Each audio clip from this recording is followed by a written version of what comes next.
이 선한 사마리아인의 비유의 위치는요. 누가복음은 그 예수님의 탄생으로부터 시작해서 물론 예수님의 고난과 부활까지 쭉 이어져 있습니다만 누가복음에 조금 다른 복음서에 비해서 조금 특징이 있다면은 여행기가 많이 있는 것이 누가복음의 중요한 특징입니다. 그래서 제일 앞부분에는 예수님의 탄생 있고 그 다음에는 갈릴리 사역이 나오고 그 다음에는 갈릴리에서부터 예루살렘까지 여행하는 그 과정을 쭉 그린 것이 무려 10장이 넘습니다. 9장 51절부터 19장 27절까지가 여행 이야기라고 해서 계속해서 예수님이 계속 여행하는 장면이 나오고 그 다음에 이제 예루살렘에 들어가시면은 고난과 부활을 이제 겪으시게 됩니다.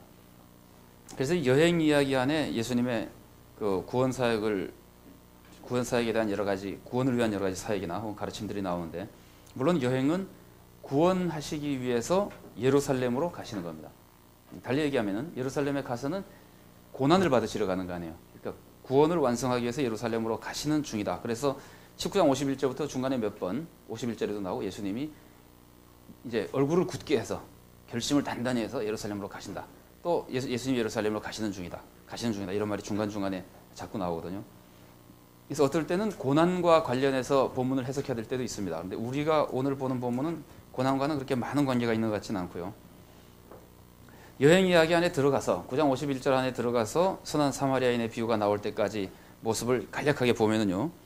예수님이 그 사마리아 지방에 우선 들어가시는데 사마리아 사람들이 예수님이 사마리아에 사역하러 오신 것이 아니고 예루살렘으로 가는 길이다. 가는 길에 그냥 지나가는 것이다. 원래 목표는 예루살렘이다 하는 걸 알고 사마리아 사람들이 환영하지 않죠. 그랬더니 예수님의 제자들이 사마리아 사람들에서 아주 분노합니다. 그래가지고 뭐 불을 내려다가 그 대지하는 소리를 하죠. 그럴 능력이나 있으면서 하면 또 몰라도요. 능력도 없는 사람들이 그러니까 근데 재밌어요. 그 표현이 사마리아 사람들이 받아들이지 않고 제자들은 다른 마을에 그랬다고 제자들이 그런 말을 했겠어요? 유대인들이 많이 사는 다른 지방에서 좀 배척했다고 불을 내려서 살읍시다. 그런 말 안 했을 거거든요. 사마리아인이기 때문에 이 사람들이 더 쉽게 원래 적대감이 있기 때문에 그리고 무시하기 때문에 했었는데 예수님이 그러지 못하도록 하셨다는 거예요. 요거 자체만 봐도 선한 사마리아인의 비유에 우리가 영향을 좀 받을 것 같지 않아요? 벌써 사마리아인과의 관계가 그 앞에 나타나고 제자들은 사마리아 사람들을 죽이고 오려고 그랬고 조금 지나고 나면은 비유에서는 사마리아 사람이 유대인을 살리려고 그러고 하는 그런 그 대조가 이 내부 지식으로서 우리가 간략하게 분위기를 파악하는데 참고가 될 수 있습니다.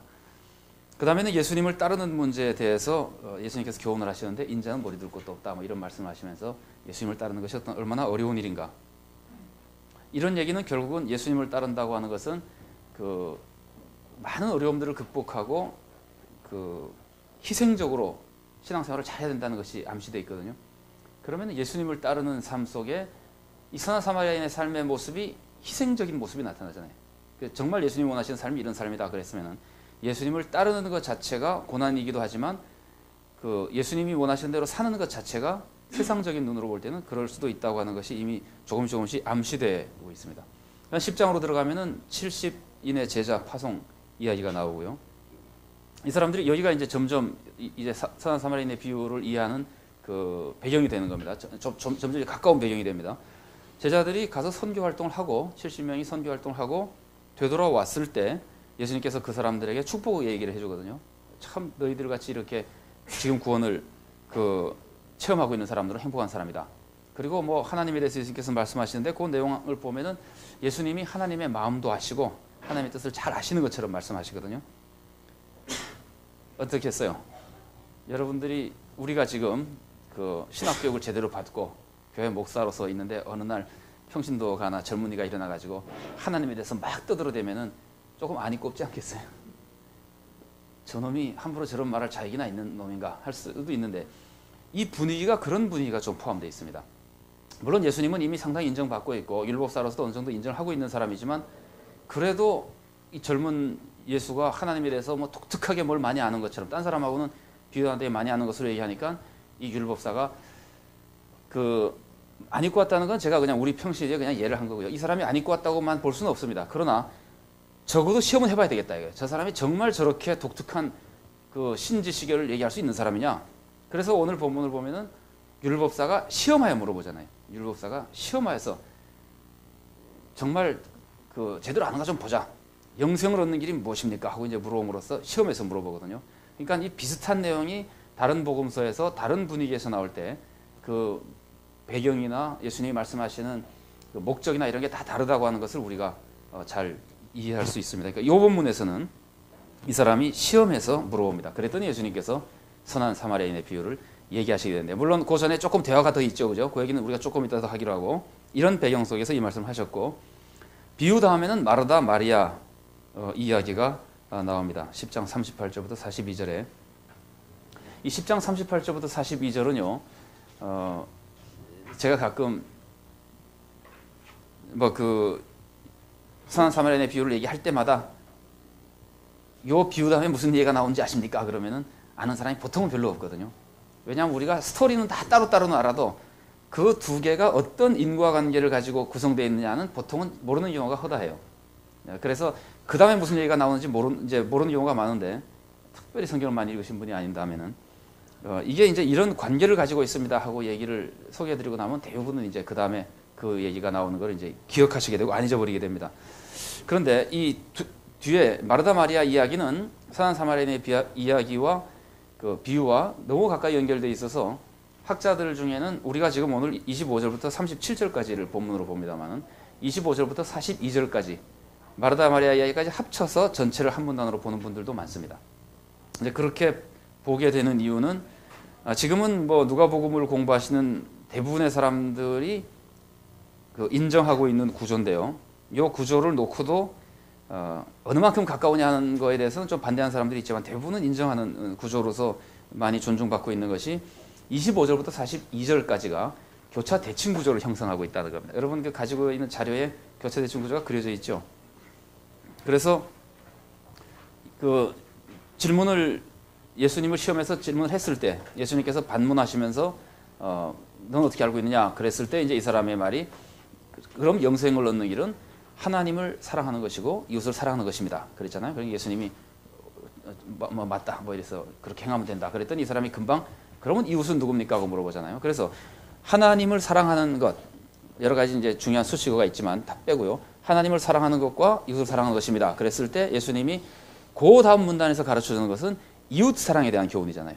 그래서 이웃 사랑에 대한 교훈을 가르쳐줘 가지고 두 번째 나온 이웃 사랑하고 그 첫 번째 나온 선한 사마리아인의 비유가 연결이 대응이 되고 그 다음에 그 다음에 나오는 마르다 마리아 이야기와 하나님을 사랑하는 것이 연결된다는 거예요. 그래서 이제 마리아가 예수님 무릎 앞에 앉아서 예수님으로부터 말씀을 듣는 것이 이 누가가 이걸 구성할 때 근데 장면이 바뀌어 버렸거든요. 전혀 다른 장면에서 나오거든요.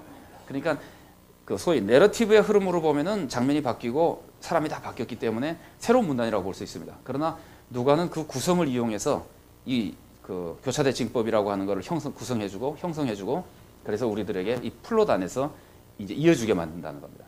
그래서 선한 사마리아인의 비유로 끝나지 않고 마르다 마리아 얘기까지 합춤으로써 하나님 사랑과 이웃 사랑이라고 하는 것이 완결되게끔 만들어주는 구조를 가지고 있습니다. 이 구조와 관련된 이 구성 혹은 구조와 관련된 것은 메시지는 나중에 조금 더 살펴볼 수 있을 것 같고요. 우선 우리가 비유의 위치를 살펴보기 위해서 마르다 마리아 이야기와 이렇게 연결돼 나온다고 하는 것을 우리가 기억할 필요가 있습니다.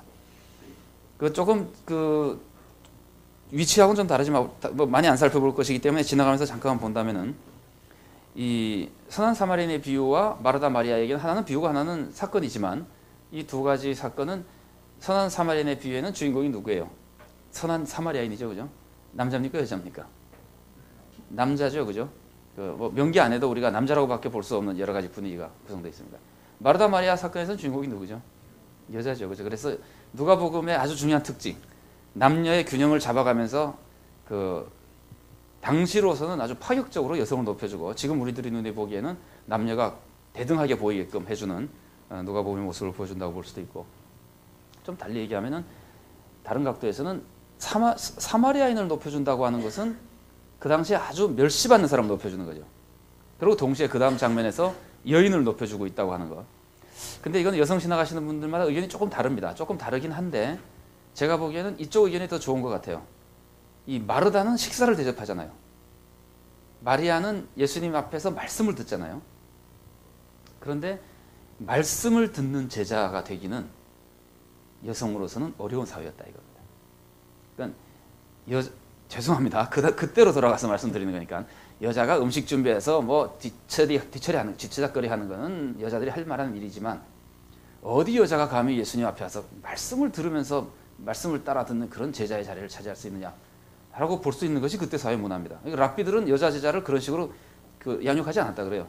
그런데 예수님 앞에 마리아가 이렇게 앉아서 듣는 모습은 여인을 높여주는 모습이라고, 특히 그 당시 문화로 볼 때 보는 것이 좋을 것 같은데, 그렇게 보면은 비천한 사마리아인도 높여주고 당시로서는 이렇게 천대받던 여인을 높여주고 있는 모습에서 두 가지가 같은 모습을 보여주기도 합니다.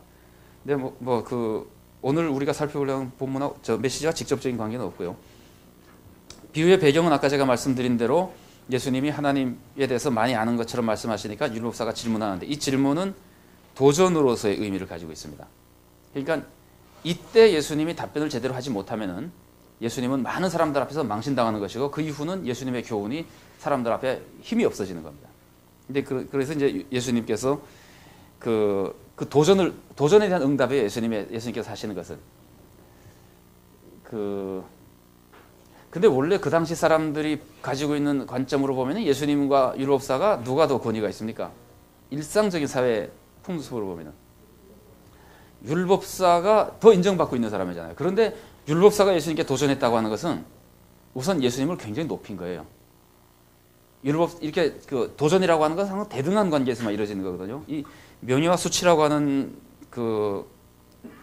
당시 관습에 대해서 우리가 조금 살펴보겠습니다만은, 도전이라고 하는 것은 대등해야지 하는 것이지 자기보다 훨씬 못한 사람에게는 도전하지 않습니다. 그럴 때는 그냥 욕하고 그냥 치워버려야 됩니다.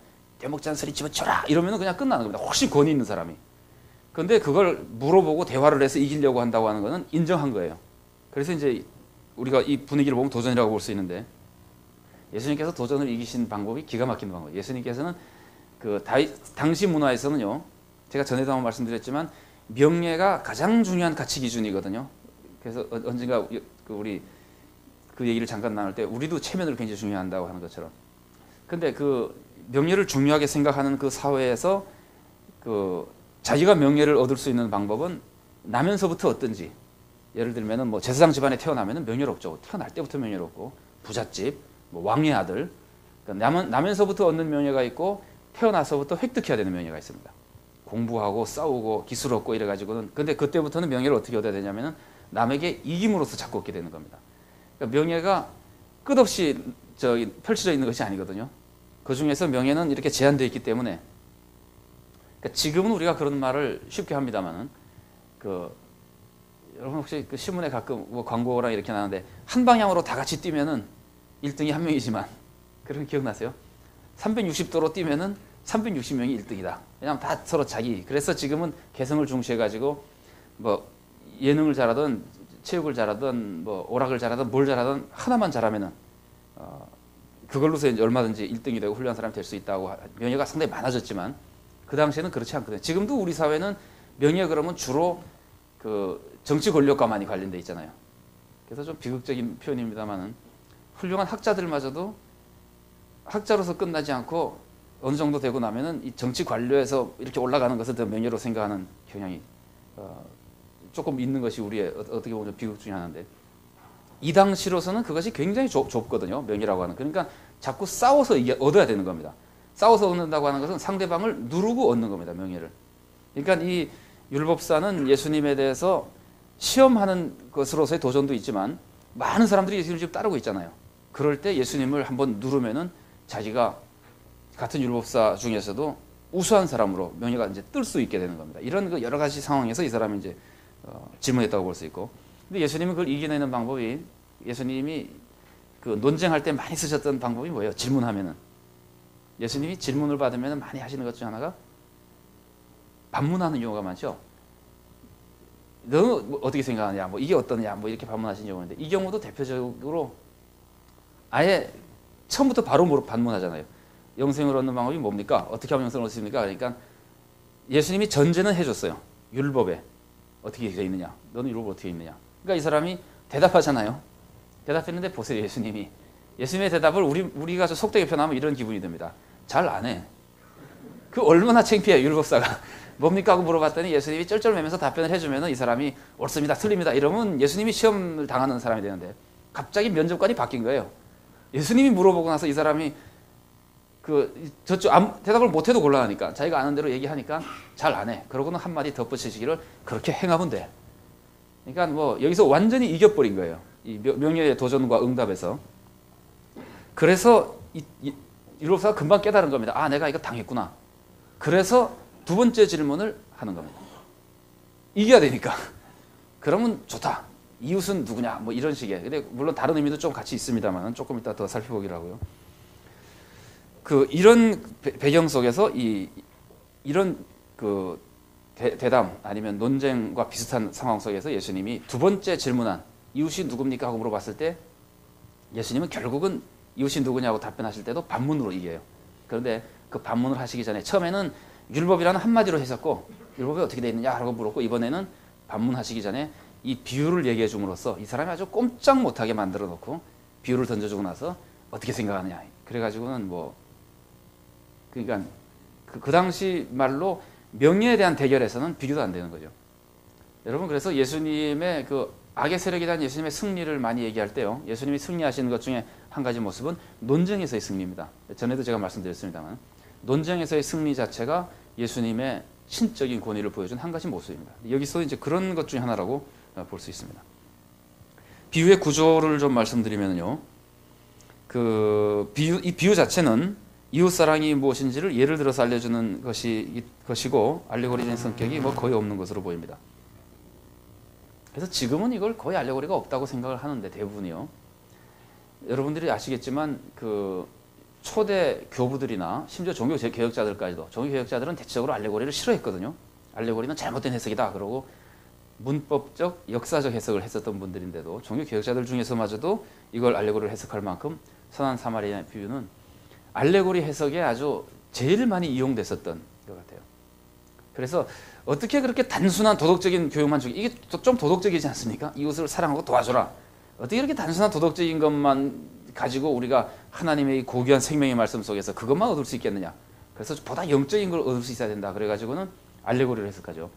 이 선한 사마리아의 비유의 알레고리 해석으로서 가장 대표적인 거는 구속사를 거기서 이제 그리는 겁니다. 인간이 떨어져 나가는 거는 천성에서부터 이제 죄를 짓고 떨어져 나온 것이고 그랬더니 마귀를 만나가지고 아담이죠. 그래서 마귀를 만나서 인간은 죽게 되고 그래서 제사장과 레위인을 예를 들면 구약 성경으로 해서 구약 성경을 가지고 아무리 해도 구원 못 받고 선한 사마리아는 누가 되겠어요? 그럴 경우는 이제 예수님이 되고 그다음에 여관은 뭐가 되겠습니까? 이런 식으로 해석하는 거예요. 여관은 교회가 되고 여관집 주인은 바울이 되고 두 데나리오는 구약 성경과 신약 성경이 됩니다. 이런 식으로 쭉 해석해서 인류의 구원의 역사를 보여준다. 그러면은 그렇게라도 설교를 듣고 믿게 되면 그것도 괜찮을지 모르죠. 어쨌든 그런 도덕적인 것만 가지고는 이게 너무 교회로서는 우습다 이거예요. 그 정도만 가지고는. 그것보다 더 깊은 의미. 그래서 영적인 해석이라고 한 알레고리 해석을 아마도 제가 잘은 모르지만 가장 많이 이용됐었던 것이 선한 사마리아인의 비유였던 것 같아요. 다양한 해석들이 많이 있습니다. 우리가 얼마든지 수많은 신학 서적에 나와 있기 때문에요.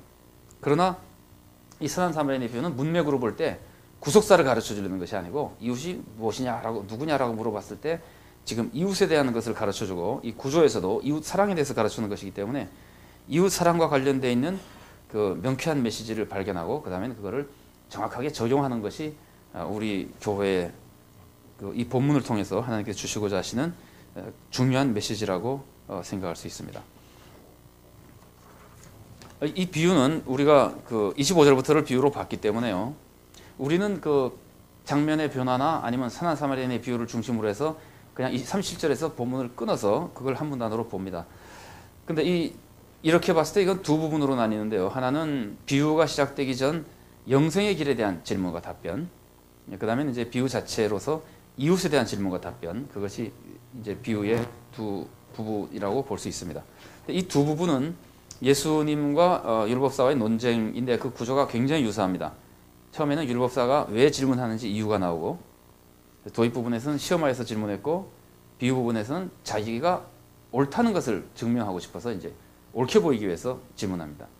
그랬더니 그러고 이제 예수님이 줄로사의 질문 내용은 영생을 얻는 건 무슨 뭐 어떻게 하는 것이냐, 아니면 이웃은 누구냐 이런 질문이고, 예수님의 반문 이제 너는 어떻게 알고 있느냐, 그 다음에 하나는 누가 이웃이 되는가 하는 반문, 그 반문 그 사이에 물론 비유가 나옵니다만은, 그 다음에 율법사의 답변과 두 번 다 예수님은 그렇게 행하라고 하는 교훈적인 명령을 주심으로써 두 부분이 이제 끝나요. 굉장히 유사한 평행된 모습을 보여줍니다. 그 다음에 이 구조 속에서 우리가 볼 수 있는 선한 사마리아인의 비유의 메시지 두 가지를 구조만 가지고도 쉽게 파악할 수 있는 것이 있는데요. 하나는 제사장과 레위인이 지나가는 것은 굉장히 간략하게 묘사되어 있죠. 굉장히 간략하게 묘사되어 있습니다. 그러나 사마리아인의 행동은 아주 자세히 묘사되어 있습니다. 보고 불쌍히 여기고 가까이 가서 부어주고 싸매주고 짐승에 태워서 여관집으로 데려가고 하는 쭉 이렇게 기록되어 있는 것이 자세하게 기록되어 있기 때문에 여기서 금방 알 수 있는 한 가지 모습은 이웃 사랑에 있어서 구체적인 행동이 중요하다 하는 것을 쉽게 알 수 있습니다. 그런 하나하나의 행동의 모습들이 우리가 실제로 해야 되는 모습이라고 하는 것을 보여줌으로써 행동이 중요하다는 것을 보여주고, 특히 비유의 결론도 뭐죠? 너도 가서 이와 같이 행하라 라고 끝나잖아요. 아는 건 소용없다 이거예요. 율법사가 이웃이 누굽니까? 이웃이 누군지 알아도 소용없고 이웃 사람이 뭔지 알아도 소용없다는 거예요. 행하는 것이 중요하다는 겁니다. 그래서 행하는 것을 설명의 구성 요소나 아니면은 결론에 나타나는 모습 같은 걸 통해서 행동이 중요하다는 것을 강조해 줍니다. 그리고 그 다음에 비유가 가지고 있는 비유의 내용 부분, 마지막 적용 부분을 뺀 비유의 내용 부분이 가지고 있는 교차 대칭 구조는요. 그 대칭 구조는 무엇이 강조됐나 한번 보세요. 여러분이 가지고 있는 자료에 교차 대칭 구조가 나오나요? 그 뒤에 그림을 보시면은 대칭 구조 같이 보이세요? 강도가 한 사람을 강탈하고 거의 죽은 것을 버려두고 가고, 선한 사마리아인은 여관에 맡겨가지고 치료하게 하고 가져오죠. 그러니까 대응되고, 제사장과 레위인은 보고 피해서 지나가고, 사마리아인은 가까이 가서 돌봐주고, 그러니까 대응이 되죠. 그리고 가운데 남아있는 게 뭐냐면은 사마리아인이 보고 불쌍히 여긴다 이렇게 돼 있잖아요. 그러면 이 구조만 놓고 보면은 뭐가 강조되는 겁니까? 불쌍히 여기는 게 강조된 거죠. 그래서 그 본문의 구조만 가지고 우리가 금방 알 수 있는 두 가지 메시지는 감정이 중요하다는 겁니다. 불쌍히 여기는 게 중요하다는 겁니다. 불쌍히 여기는 게 중요하고, 그 다음에 또 한 가지는 구체적으로 행동하는 게 중요한 것이다. 나중에 조금 더 살펴보겠습니다만, 사랑이라고 하는 것은 감정에서부터 출발해서 행동까지 가는 것이다. 아마 우리가 지난번에도 조금 그런 말씀을 나눴습니다만, 이 두 가지의 모습을 이 구성을 통해서, 구조를 통해서 이 선한 사마리아인의 비유는 잘 보여주고 있습니다. 그 다음에 문학기법을 몇 가지 보면요, 비유의 그 두 부분, 아까 말한 대로 도입 부분하고 비유 자체 부분은 이웃이라는 단어나 행한다고 하는 그 단어를 가지고 서로 연결되어 있습니다. 소위 핵심 단어를 이루고 있고, 그 다음에 비유의 도입 부분은 행한다 하고 살다는 말로 인클루지어를 이루고 있습니다. 어떻게 해야 영생을 얻습니까? 그랬고, 마지막에는 이렇게 하면 영생을 얻는다. 그렇게 해라 그러면 영생을 얻는다. 이런 식으로 인클루지어를 형성하고 있고, 뒷부분, 그 비유 부분은 내 이웃이 누굽니까? 그러고 예수님이 누가 이웃이 되겠느냐 이렇게 함으로써 이웃이라는 말로 인클루지어를 이루고 있어가지고 그 주제를 금방 인클루지어 안에서 문단도 파악할 수 있고 주제도 파악할 수 있도록 구성이 되어 있습니다. 근데 우리가 좀 깊이 생각하지 않고 성경을 읽으면은 우리는 이런 거를 보통 잘 파악하지 못하고 넘어가죠, 그죠? 학자들이 해주니까 우리가 파악하는데, 어쨌든 그 당시에 헬라 수사기에 익숙한 사람들로서는 굉장히 쉽게 파악할 수 있는 거거든요. 그러니까 우리들이 그런 거에 관심을 가지고 읽는데 조금 습관이 되거나 그러면은 목사님들이 새롭게 상당히 많은 것을 파악하시고 이제 느끼실 수 있게끔 되실 겁니다. 그다음에 문학기법으로서는 인클루지오하고 핵심 단어 외에 대조법이 등장합니다. 한번 생각해보세요. 누구와 누구가 대조가 되죠? 여기서 지금 우리가 제일 많이 대조하는 사람은 종교 지도자들하고 사마리아 사람이죠, 그죠? 또 누가 대조됩니까? 강도와 사마리아인도 대조되죠. 한 사람은 죽이려고 그러고 한 사람은 살리려고 그러고, 또 누가 대조되죠? 여관 주인하고 사마리아인도 대조돼요. 한 사람은 돈을 받고 하고 한 사람은 돈을 줘가면서 하고, 이런 식으로 대조되는 모습이 나타납니다. 그래서 그 대조되는 모습을 우리가 조금 더 유념해서 봐서 저자가 그런 그림을 그리고 있는 것이 틀림없으면 우리는 거기서 메시지를 발견할 수 있게 됩니다. 그 다음에 이야기 등급은 우리가 비유에서는 항상 살펴보는 건데요. 이건 뭐 누구라도 발견할 수 있는 거죠. 이야기 등급은. 그래서 지나치게 3등급이 됐다고 해서 지나치게 강조라고 보아서도 안 되겠지만 대부분은 일단 3등급으로 바뀌면은 다른 부분보다 더 강조되는 거거든요. 그래서 그걸 조금 유념해서 보면은 이 3등급으로 바뀌면서 무엇을 이 3등급으로 바꾸냐면은 이 사람을 돌봐줘라. 부비가 더 들면 내가 올 때 다시 갚아주겠다 하는 이 얘기를 한 것만 이것도 3등급으로 안 해도 되잖아요. 얼마든지 그 사마리아인은 가면서 더 돌봐주면은 뭐 올 때 다 갚아주겠다고 얘기하고 갔다.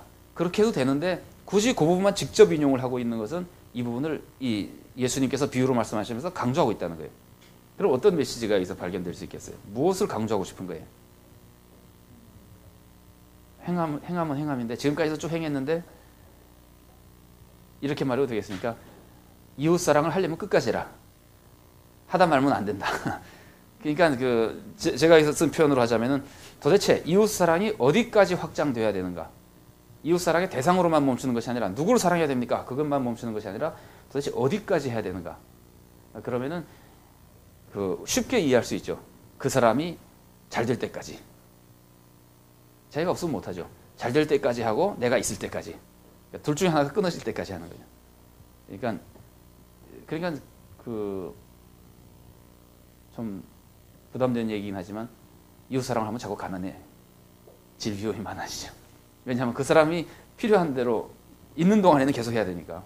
그래서 어쨌든 사랑의 뭐라 그럴까요? 범위, 대상으로서의 범위가 아니라 사랑의 행동의 범위 같은 것을 보여준다고 볼 수 있습니다. 우리는 그런 영화 많이 있죠. 하다가 더 이상은 곤란하다는 느낌을 자주 받잖아요. 그래서 우리나라 속담 중에 유명한 속담에 그런 말이 있잖아요. 뭐 가난한 사람 구제는 나라님도 못한다. 그게 사실은 우리가 다 경험하는 거고 어려운 일이거든요. 그래서 어느 정도 하다 보면은 이제는 더 이상 안 하는 게 더 지혜로운 방법이겠다. 뭐 그렇게 생각할 수 있습니다. 그리고 그것이 뭐 맞는 경우도 있을 겁니다. 그러나 기본적인 사랑의 정신이라고 하는 것은 우리가 지난주에도 아가페와 에로스에 대해서 조금 봤습니다만 아가페라고 하는 사랑은 상대방을 위해서 하는 것이기 때문에 그 사람이 잘 될 때까지 해줘야 되는 것이라고 볼 수 있어요. 그래서 이 부분이 직접 화법으로 마지막 그 스토리의 끝날 때쯤에 예수님이 부각시켰다고 하는 것은 사랑의 사랑이 가야 될 길을 아니면 정도를 알려준다는 점에서 중요한 메시지가 될 수 있습니다. 저자적 독자의 지식에 대해서 좀 살펴보면요, 누가복음의 저자적 독자는요, 시기적으로는 1세기 말경에 살던 사람일 것이고 지역적으로는 대체적으로 로마 제국이라고 하면 인류 역사상 가장 큰 나라 중에 하나죠. 굉장히 큰 로마 제국 중에 동부지방, 로마 시를 중심으로 해서 이제 서부 쪽이 라틴 문화가 좀 더 많았던 곳이고 동부 쪽이 헬라 문화가 좀 많았던 뭐 그런데 나중에는 결국은 다 이제 다 결합이 되지만요. 동부 쪽에 살던 사람일 것이다. 그러면 이제 동부 쪽으로 보면은 소아시아나 이런 것들이 다 동부에 속하게 되죠. 동부에 살던 사람으로서 유대 관습과 헬라 문화를 알고 있었던 기독교인일 것이다. 그러니까 구약 성경도 잘 알고 유대 문헌도 어느 정도 알고 이런 거는 누가복음에 나오는 여러 가지 내용과 그 내용에 대한 저자의 설명 정도를 봐서 짐작할 수 있는 겁니다. 설명하지 않고 막 나가는 거는 안다는 얘기죠, 그죠? 네, 그 다음에 처음에 말하는 예수님에 대해서 어느 정도 알고 있지만 내가 더 잘 알려주려고 한다는 표현 같은 거 여러 가지를 고려해 볼 때 이제 이런 정도로 저자적 독자를 전제하고 이 사람이 어떤 지식을 가졌겠느냐를 이제 생각이 되는 겁니다. 외부 지식으로서 이웃이라는 개념은요, 레위기 19장 18절에는 이웃사랑에 대한 얘기가 나옵니다만은 거기서 말하는 이웃은 이스라엘 동족인을 가리킵니다. 구약 성경에서 말하는 이웃이란 표현이 여러 가지로 나오는데 그러나 19장 34절에 가보면은 동족이 아니어도 같은 혈통이나 같은 조상을 가진 민족이 아니어도 같이 살고 있는 이방인들은 동족처럼 취급해줘라. 이런 표현이 나와서 그 사람들도 이웃으로, 뭐 동족까지는 안 되지만 이웃으로 고려해주고 사랑해줘야 되는 대상이 됩니다. 그래서 그 이제 쭉 흘러내려오는 것을 볼 때 혈족은 민족은 물론 이웃이고 아니라 하더라도 지금 오랫동안 우리 여기 같이 거주하는 외국인이라면은 이웃처럼 돼야 된다. 그 나오다가 후대로 가서요 이스라엘 사람들이 그 정복을 당하잖아요. 여러 나라에 정복당하는데 특히 이제 이 예수님이 사시기 직전 요 어간을 보면은 로마에게 정복당하잖아요. 뭐 그 전에는 그 셀루시드 왕조 시리아를 중심으로 했던 거기 그 다음에는 알렉산더 그 전에는 또 이런 식으로 돼서 정복을 당했는데 이스라엘 사람들이 다른 나라에 정복을 당하면서는 그 정복자들이 우리랑 같이 섞여 살아도 정복해서 살고 있는 사람들 때문에 같이 섞여 사는 이방인들에 대해서 이웃이라는 개념이 약해졌다 그럽니다. 전에는 그 연약한 사람들이 와서 섞여 사니까 이웃으로 대해주고 사랑해주고 돌봐주려고 그랬는데 지금은 같이 사는 이방인들이 그런 사람이 아니라는 말이에요.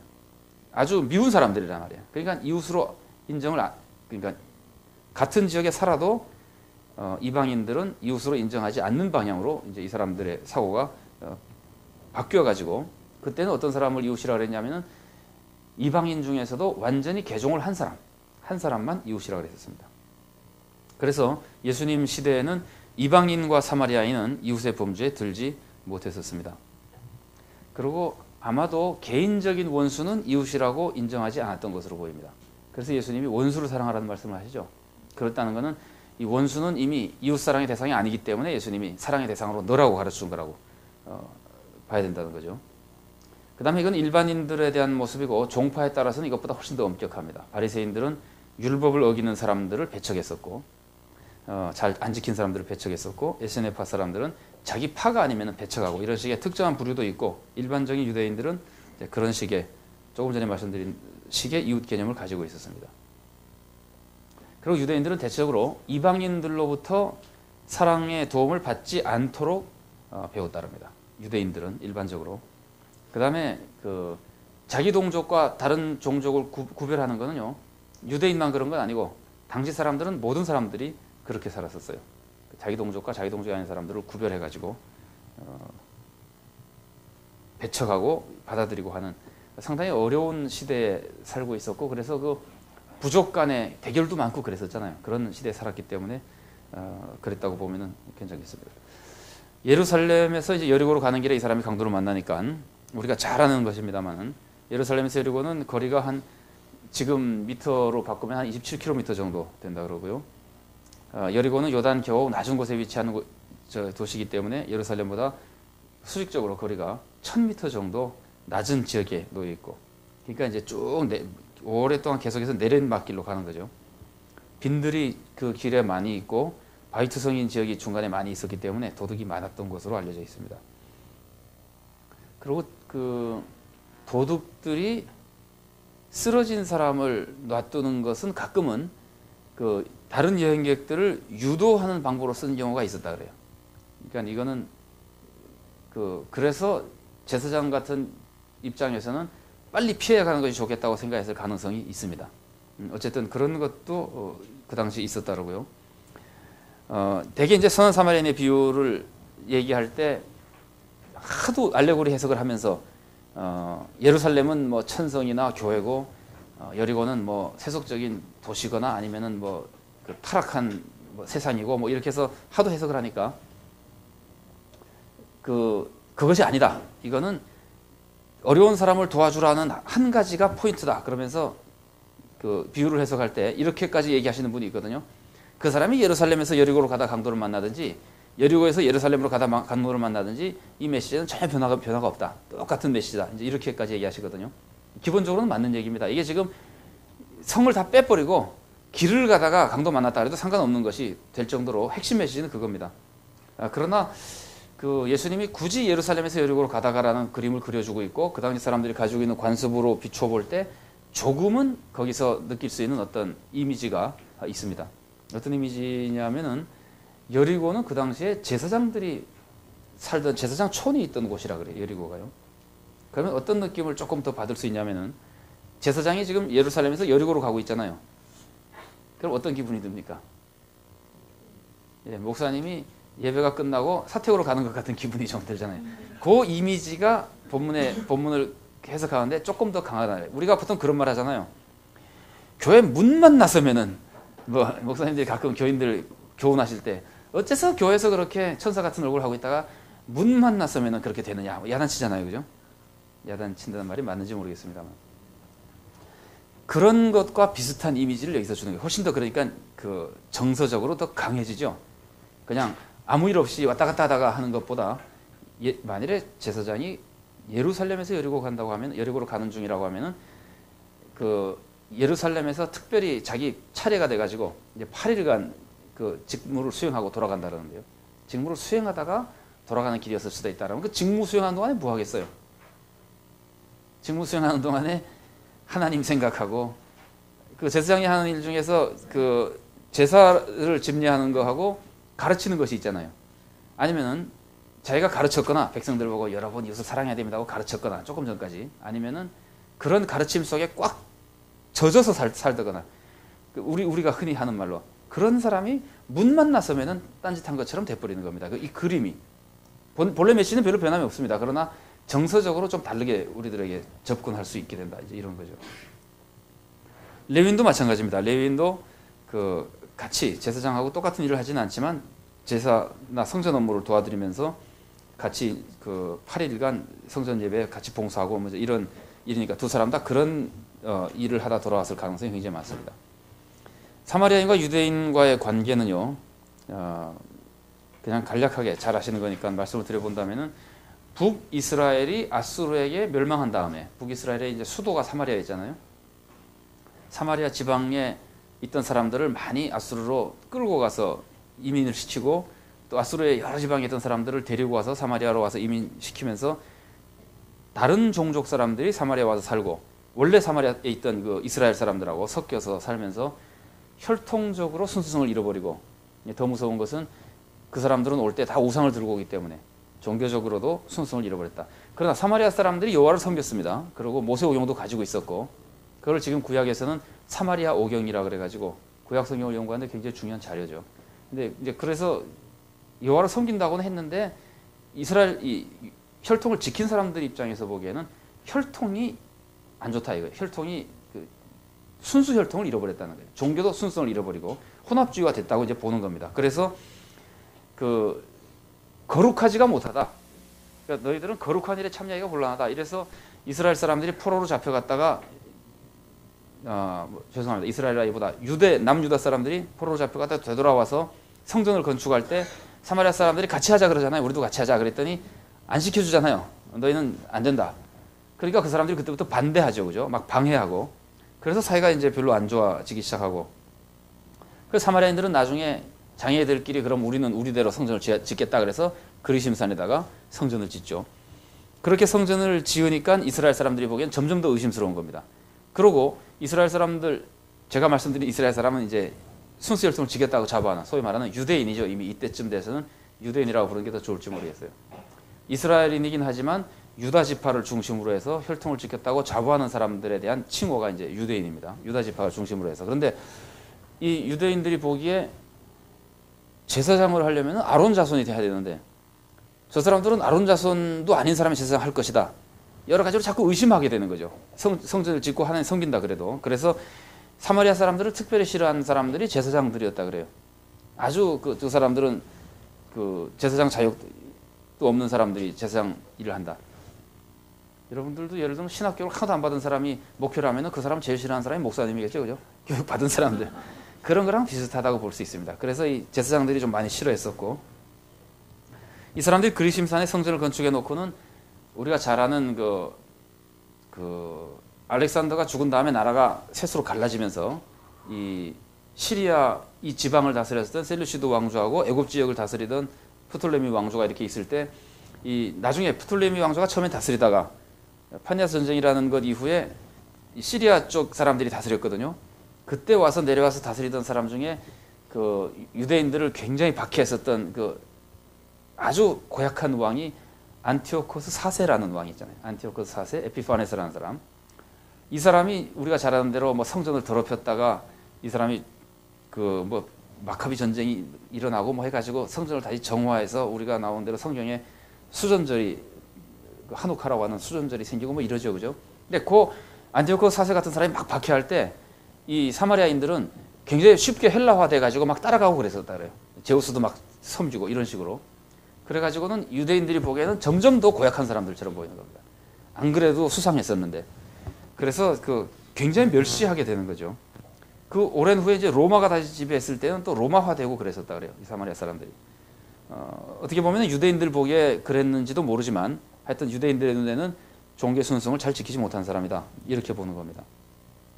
거기다가 주전 2세기 초에 온니아스가 대제사장 할 때는 사마리아인들이 유대를 침략하고 유대인들을 막 노예로 잡아간 적도 있고 또 거꾸로 주전 128년에는 하스모니안 왕가, 그러니까 마카비가 반란을 일으켜서 형성한 왕조죠. 하스모니안 왕가의 힐카누스가 사마리아를 또 점령해 가지고는 굉장히 잔혹하게 사람들을 대하고 하는 그런 일도 있었고 주후 6년에서 9년 사이에는 그 코퍼니우스 총독 시절에는 사마리아인들이 무교절에 예루살렘 성전에 들어와서 사람의 뼈를 성전에 뿌린 적이 있다는 거니까 굉장히 서로 지금 안 좋은 상태인 거예요.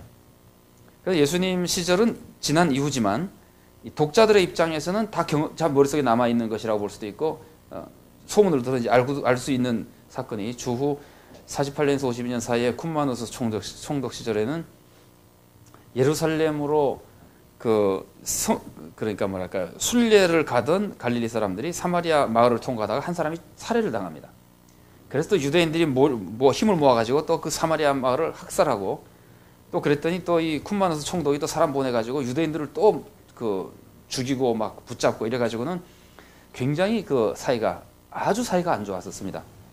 그래서 유대인들은 회당에서 공적으로 사마리아인들을 저주하기도 하고 유대인들은 사마리아인 음식 먹는 것을 돼지고기 먹는 것처럼 부정한 음식 먹는 것이라고 생각했었고 사마리아인의 도움을 받기보다는 고생하는 것이 더 낫다.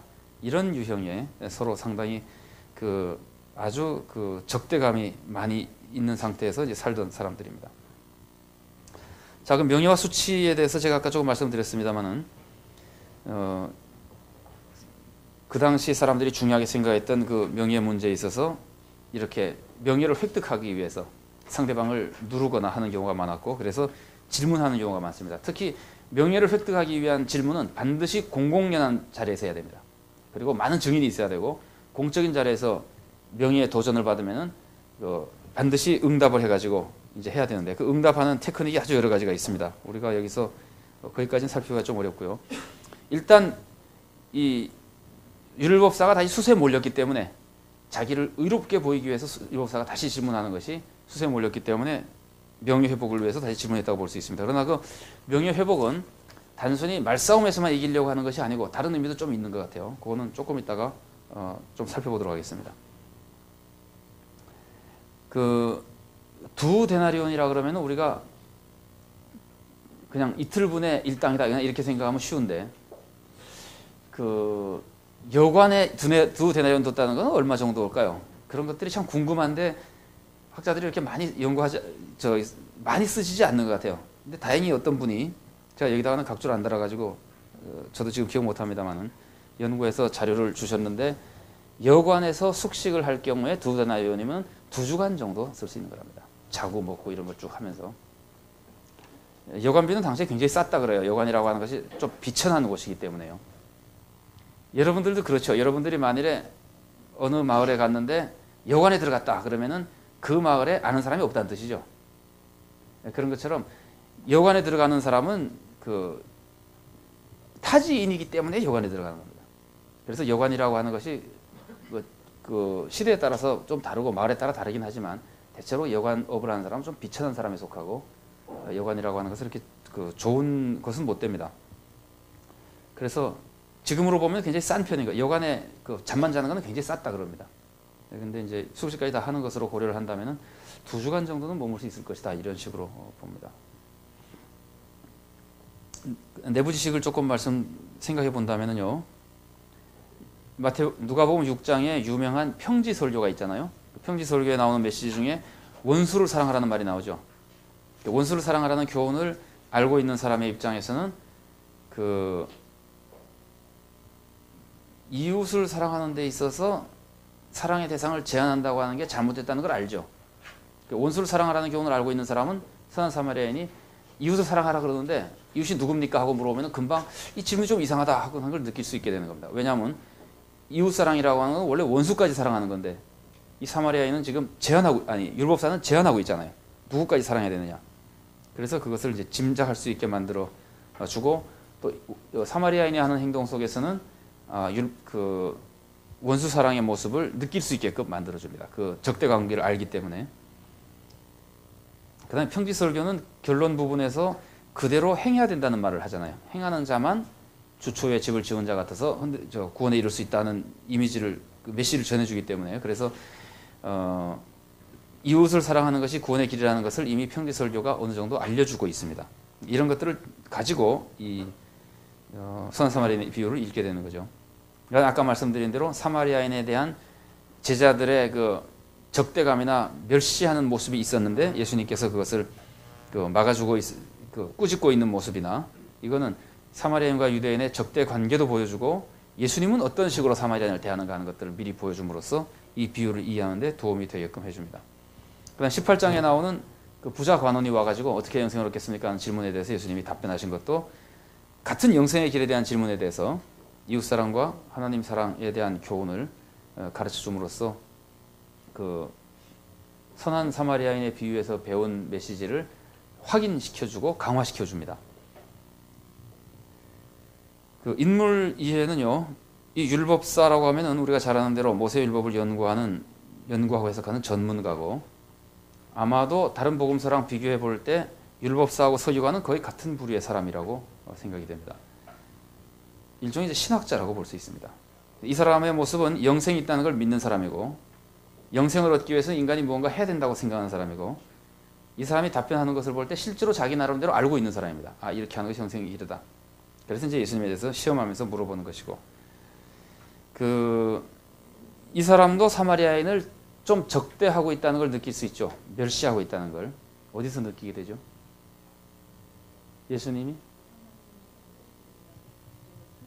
표현하지 않죠. 예수님이 누가 이웃이 됐느냐 그러니까 예수님은 사마리아 사람이라 그랬는데 이 사람은 사마리아 사람이라 그러지 않고 자비를 베푼 사람입니다.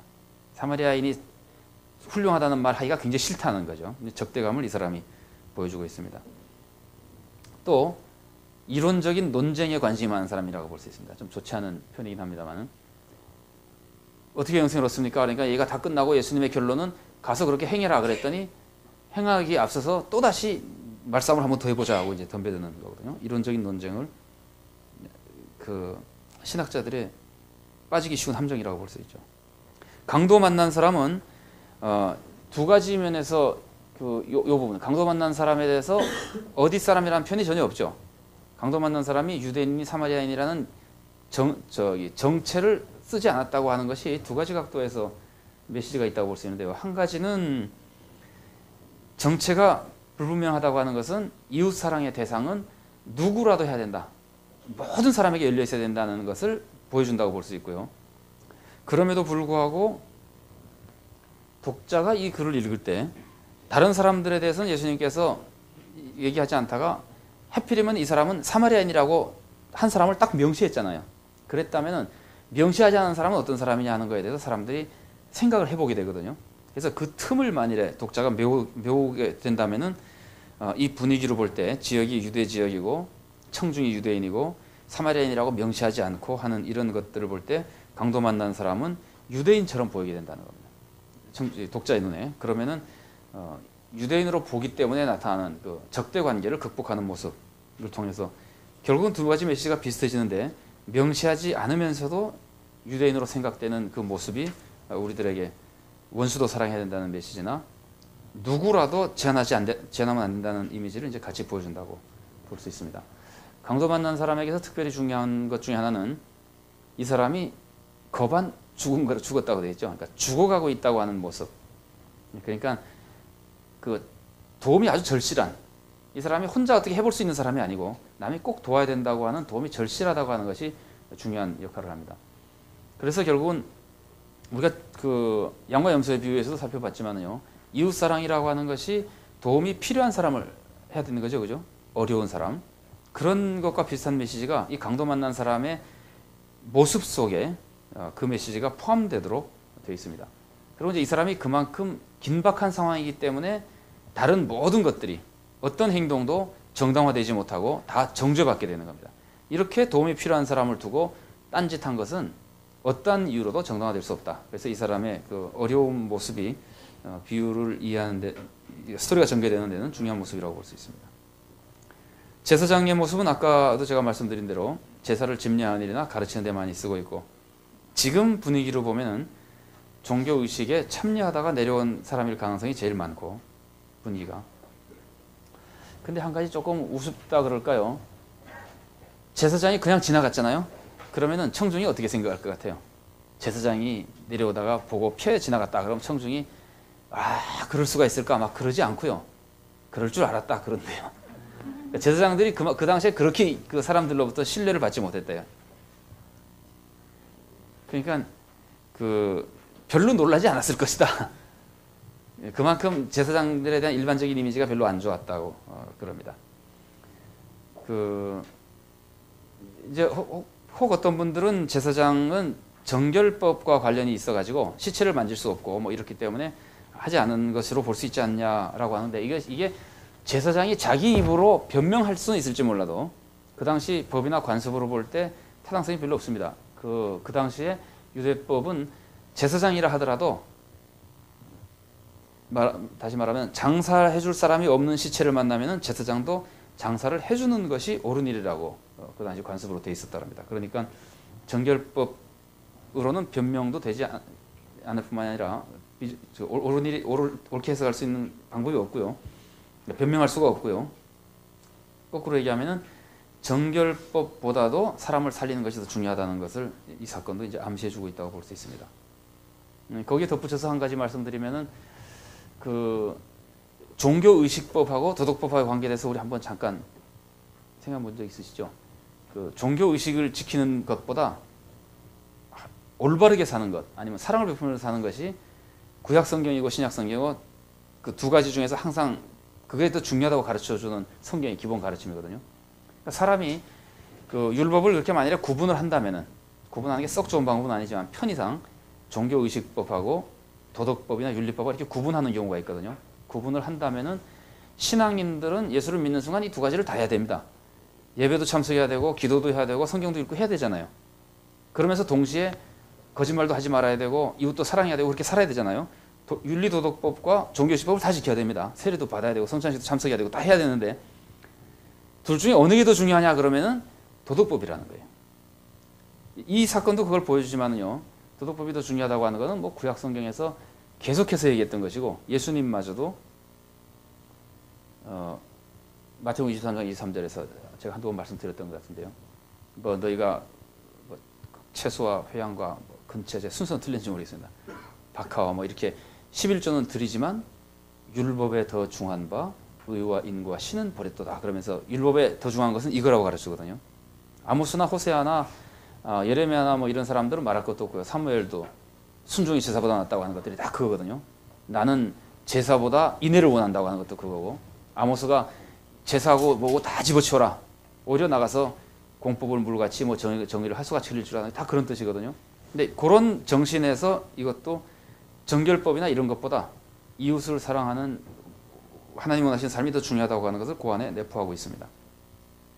사마리아인은 그 제사장과 대조해서 사마리아인은 강도를 맞는 사람에게 자비를 베풀 것으로 기대되지 않는 사람입니다. 유대인들이 볼 때, 유대인들이 들을 때 사마리아인이 나타났다 그러면은 사마리아인이야 뭘 하겠냐, 이제 이런 기분이 드는 사람이에요. 그만큼 멸시받던 사람이거든요.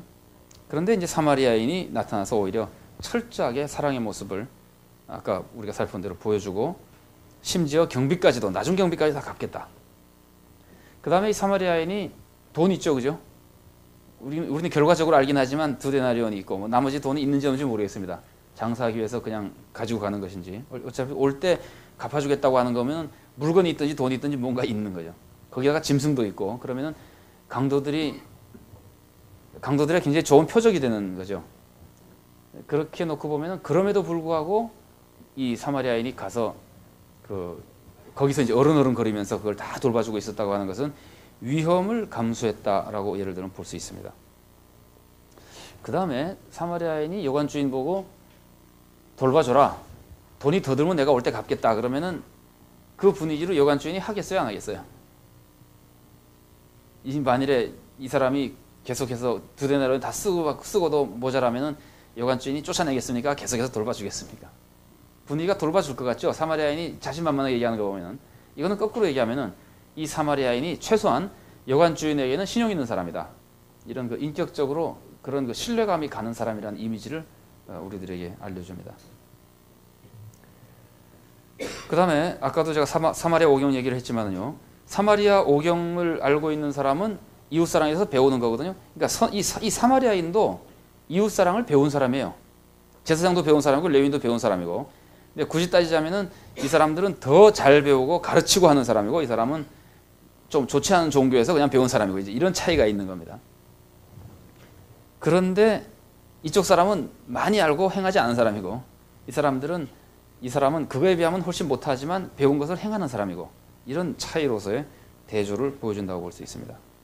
그러니까 누가복음 12장에 알고도 행하지 않는 자는 많이 맞을 것이다 이런 말이 나오죠. 그것과 비슷한 그 그림을 우리가 한번 좀 더 생각해 볼 수 있습니다. 그러니까 같은 이웃을 돌보지 않은 행동을 했다 하더라도 우리가 농담으로 말씀드리면요. 제사장도 지나고 레위인도 지나갔잖아요. 그러면 하나님은 누가 더 많이 맞을까요? 그게 12장에, 이건 10장에 나오는데 12장에 가보면은 그 둘 다 그냥 지나갔을 때 하나님이 나중에 때릴 때 제사장을 더 많이 때린다 이런 얘기가 되는 거예요. 사마리아인은 그냥 지나갔어도 덜 맞는 거예요. 그런 이미지를 이 후대에 나타나는 뒷부분을 통해서 우리들에게 제가 그거는 뭐 메시지의 중요성이라기보다 얼마나 이 대조가 되는가 하는 것을 제가 말씀드리다 보니까 드린 말씀입니다만 무엇으로 옳게 보이려고 했는가가 조금 의문스러울 때가 있죠. 왜 이 사람이 여기서 갑자기 자기를 옳게 보이려고 했을까? 그랬을 때 두 가지로 볼 수 있는데 하나는 아까 제가 말씀드린 대로 지금 그 논쟁에서 자기가 이기려고 하는 의미로 볼 수 있습니다. 지금 자기가 수수에 몰렸기 때문에. 또 한 가지는요. 이 사람이 예수님이 이웃 사랑에 대해서 영생의 길에 대해서 하나님 사랑하고 이웃 사랑이라는 것을 그 사람의 답변을 통해서 알은 다음에 가서 행해라. 그럼 살 것이다. 그러면은 기분이 별로 행하지 못한 사람 같은 기분이 들잖아요. 그러니까 자기가 정말 그걸 잘 행하고 있다고 하는 것을 답변을 해야지만 나인데 그런 소리 하지 마셔. 나 잘하고 있는 사람입니다. 이런 기분이 자기가 뭔가 좀 부족한 기분이 들잖아요. 그러니까 자기가 그걸 잘하고 있는 사람이라는 걸 보여주기 위해서 이것을 반문했다고 볼 수 있습니다. 하나는 명예의 대결이고 또 하나는 자기가 정말 이걸 잘하고 있는 의인이다. 그런데 왜 하나님이 누구냐고 안 물어봤을까요? 그건 물어볼 필요가 없죠. 다 아니까. 거기 있는 사람은 하나님이 누군지는 다 아니까 하나님이 누구냐고 물어볼 필요가 없고 또 한 가지는 하나님을 사랑해라. 거기에 대해서는 주위 사람들도 이 사람에 대해서 의심하지 않을 것이다 이거예요. 율법사에 대해서 저 사람은 하나님을 사랑하지 않는 사람이라고 의심받지 않을 것으로 자기가 믿는 겁니다. 워낙 자기는 말씀을 연구하고 사는 사람이니까. 우리도 그런 얘기 가끔 하죠. 저 사람은 믿음은 좋은데 뭐 삶이 부족하다. 아니면은 뭐 하나님은 사랑하는데 이웃을 사랑하지 않는다. 그러니까 사실은 틀린 말입니다만은 믿음이 좋고 삶이 없는 사람은 없죠, 그죠? 믿음이 나쁘기 때문에 삶이 없는 거죠. 또 하나님을 사랑하고 이웃을 사랑하지 않는 사람도 없죠. 하나님을 사랑을 잘 안 하기 때문에 이웃을 사랑하지 않는 거죠. 그러나 우리가 흔히 그렇게 구별해서 쓰거든요. 아마 율법사가 반문한 이미지는 그런 이미지가 좀 있어요. 하나님에 대해서 내가 잘하고 있다, 자신 있다. 그러나 이웃 그러면은 요거는 내가 잘한다는 걸 좀 증명할 필요가 있다. 왜냐하면 사람들이 조금 의심할 수도 있고 뭔가 그런 기분이 뉘앙스가 내포되어 있습니다. 그래서 이제 이웃이 누구냐고 물어봤는데 진짜 웃기는 거는요. 이웃이 누구냐고 물어보는 순간 이 사람은 이웃 사랑하지 않는 사람이에요. 왜 그런지 아시겠죠? 이웃을 사랑하는 사람은 이웃이 누군지 정의해놓고 사랑하는 사람이 없습니다. 그러니까 이웃사랑이 이 사람은 이웃사랑의 개념도 모르는 사람이에요. 그러면서 이제 자기가 이웃을 사랑한다는 걸 증명하기 위해서 물어봤거든요. 이런 거를 그 문학기법 중에서는 아이러니 기법이라고 합니다. 그러니까 자기가 뭣도 모르고 잘났다고 막 떠들어대는데 딴 사람들은 와, 이 바보 이제. 그래서 제가 아이러니 말씀드릴 때 그런 얘기 했잖아요. 그 수가성의 여인이 당신이 야곱보다도 낫습니까? 그럴 때 독자들은 무릎을 탁 치면서 아, 예수님이 야곱보다도 낫지. 근데 이 여자만 몰라가지고 지금 자꾸 따지는 거거든요. 근데 그런 식의 그 아이러니 테크닉 중에 등장인물을 바보로 만드는 게 있어요. 독자와 저자는 이제 알고 이제 이야기는 이제 즐기는 것인데 이 속에는 이런 아이러니 테크닉이 있습니다. 이 사람이 이웃 사랑을 하는 자기가 의인인 것처럼 얘기하기 위해서 옳게 보이려고 얘기를 했는데 그 말이 바로 자기를 정죄하는 아주 직접적인 표현이 돼버리는. 그 다음에 이제 예수님이 이웃에 대한 질문을 변경하시죠. 이거는 거의 모든 주석책에서 다 설명하고 있는 것이기 때문에 우리 잘 아시겠습니다만은, 이 사람은 이웃이 누굽니까 하고 물어봤는데 예수님은 누가 이 사람의 이웃이 되겠느냐, 율법사는 누가 내 이웃입니까 그랬더니 예수님은 누가 이 사람의 이웃이 되겠느냐 하고 물어봄으로써 이웃의 정의의 방향을 틀어놔 버린 겁니다. 나를 중심으로 이 사람이 이웃이냐를 따지는 사람에게 다른 사람을 중심으로 내가 이웃이 되느냐 되지 않느냐를 가지고 예수님이 질문을 함으로써, 그 학자들이 여기에 대해서 해석하면서 유명한 좋은 말씀들을 많이 했습니다만은, 사랑은 이웃이 결정된 후에 하는 것이 아니라 사랑을 함으로써 이웃이 되어주는 것이다. 조금 비슷한 표현을 달리 말씀하신 분 중에는 이웃이 사랑을 만들어내는 것이 아니라 사랑이 이웃을 만들어낸다. 그러면은 지난주에 우리가 살펴본 에로스하고 아가페의 차이와 좀 비슷한 것 같아요. 여러분, 에로스 사랑은, 죄송합니다, 남자의 입장으로 볼 때 남자가 여인에 대해서 에로스 사랑을 가지게 되면은 이뻐야 사랑하는 겁니까? 사랑하니까 이뻐지는 겁니까? 이뻐야 사랑하지. 그게 이제 에로스적인 사랑이거든요. 근데 아가페의 사랑과 똑같지는 않지만 조금 성격이 비슷한 것 중에 뭐 부모님의 사랑이나 이런 게 조금 아가페적인 사랑을 포함하고 있는 것이 있다면은, 자녀는 사랑하기 때문에 이쁜 겁니까? 이뻐서 사랑하는 겁니까? 사랑하기 때문에 이쁜 거죠, 그죠?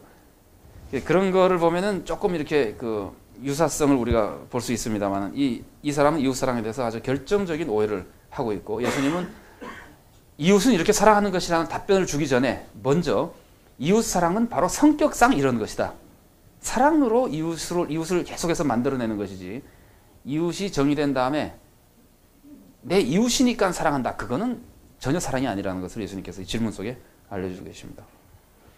아마 본문 해석은 뭐 안 살펴봐도 제가 조금 정리한다고 했지만 너무나 목사님들이 잘 아시는 것이고, 또 제가 지금까지 살펴본 저자적 독자의 지식이나 독서 과정만으로 충분히 이해가 되리라고 생각이 들 수 있고요.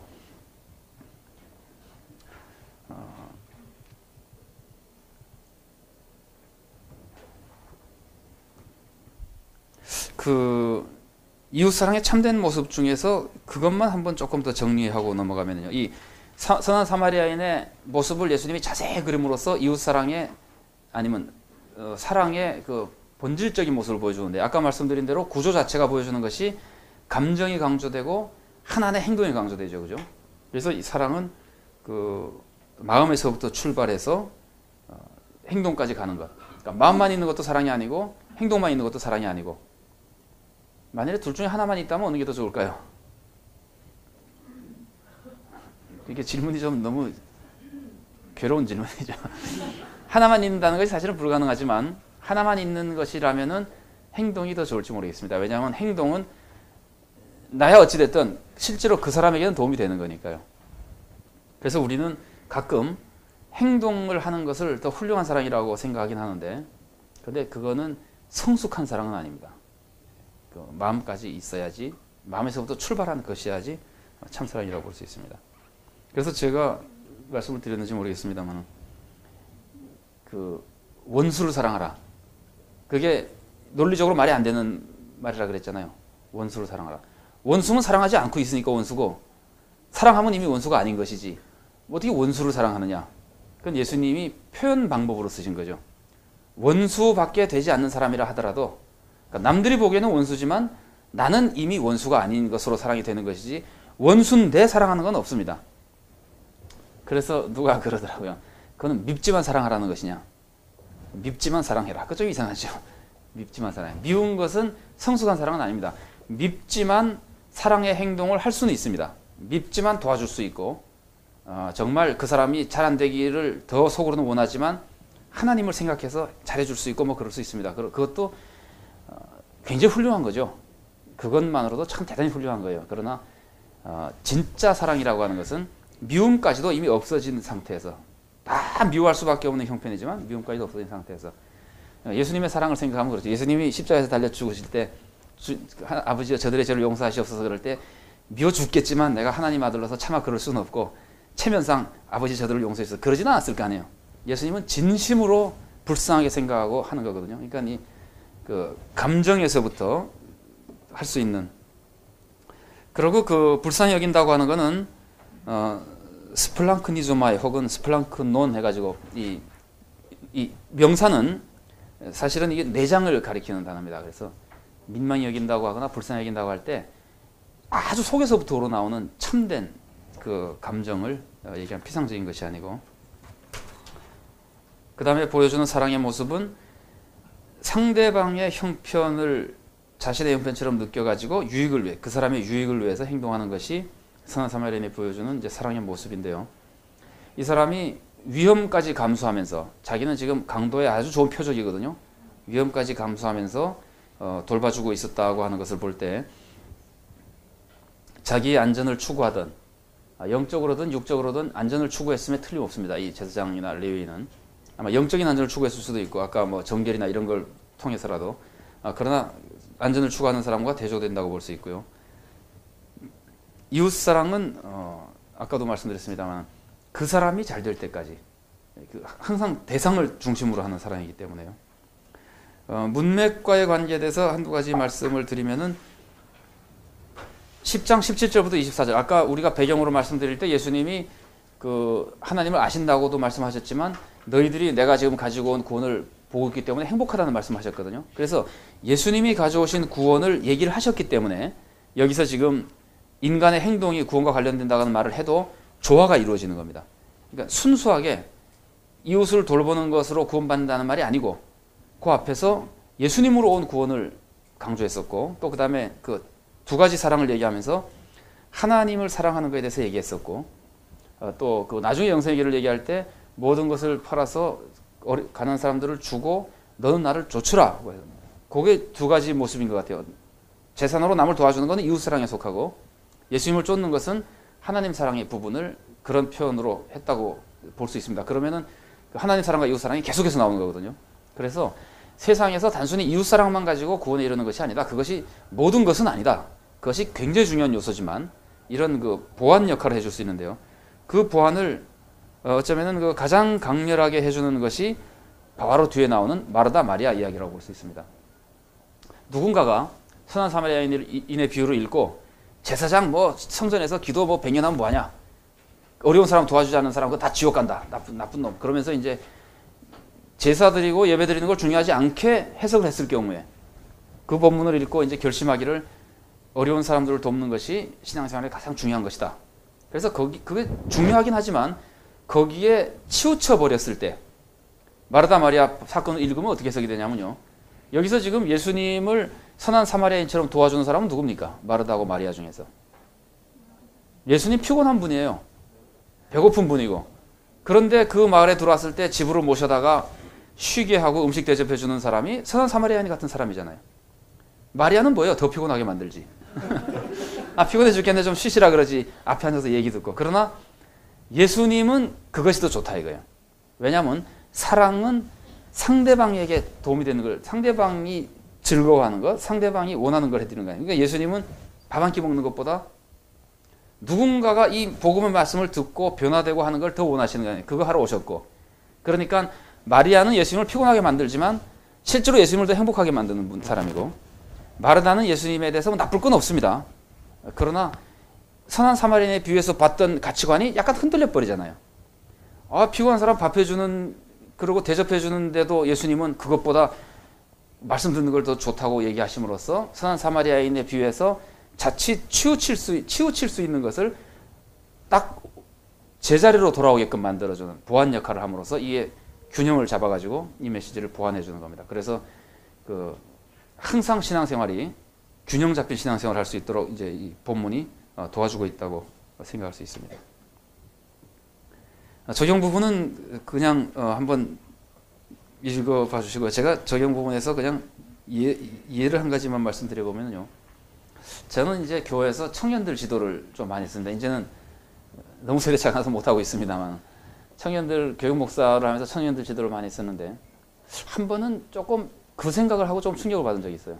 청년들이랑 이제 여름에 신앙 수련회를 봉사를 중심으로 하자 이제 의견이 돼가지고 청년들한테 물어봤어요. 그 농촌이나 이런 데 봉사해본 사람이 있냐 그랬더니 해본 사람이 몇 명 있어요. 근데 어디서 해봤느냐면요.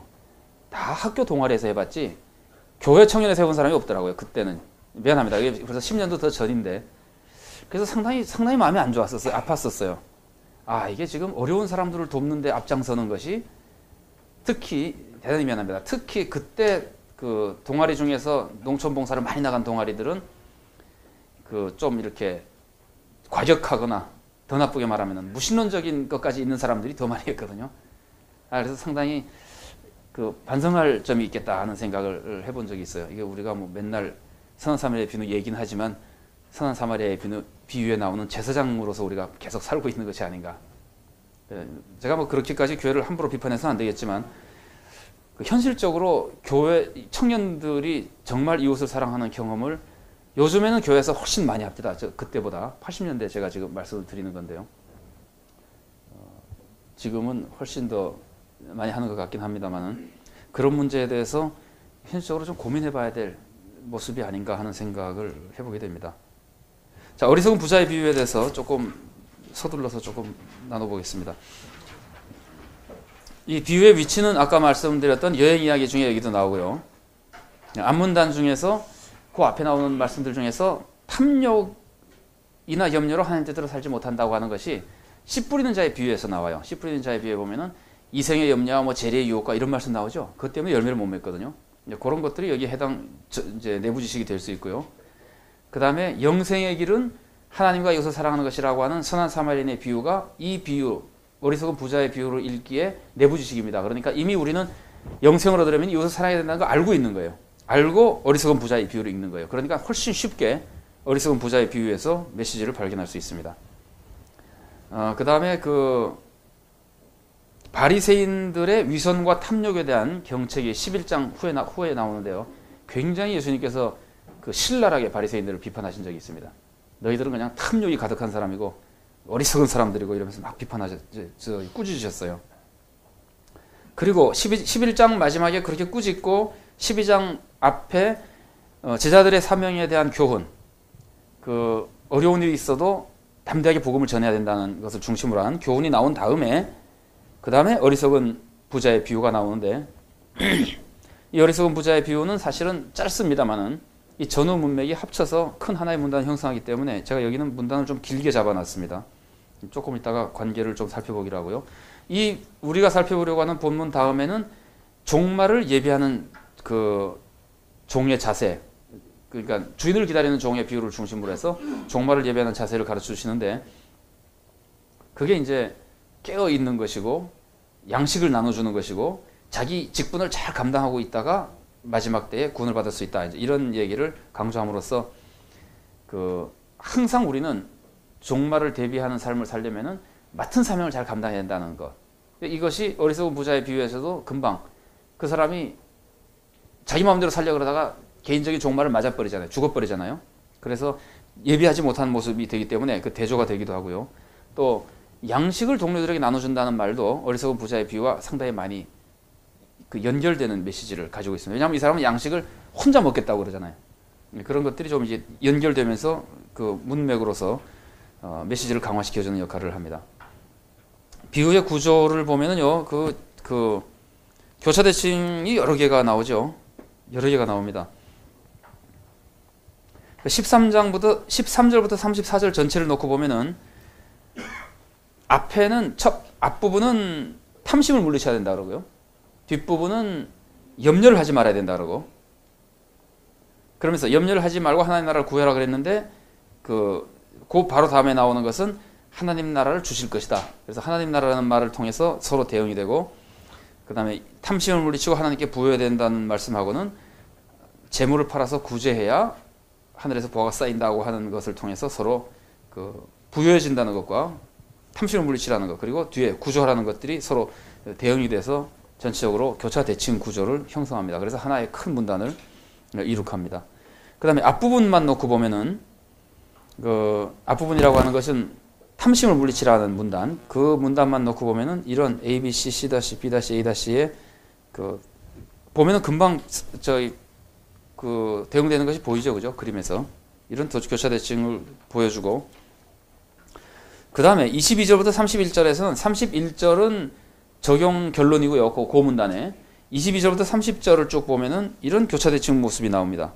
무엇을 먹을까 무엇을 마실까 염려하지 말라는 게 앞에 뒤에 나오고, 그 다음에는 까마귀 예가 한번 나오고, 뒤에는 백합화 예가 나오고, 그 가운데가 염려는 아무런 효력이 없다. 그래가지고는 염려가 무효하다는 것을 강조하면서 이 무엇을 먹을까 무엇을 마실까 하지 말라는 이 표현이 인클로저로 형성하면서 이 문단 자체의 내용은 염려하지 말라는 것이다. 왜냐하면 염려는 효력이 없으니까.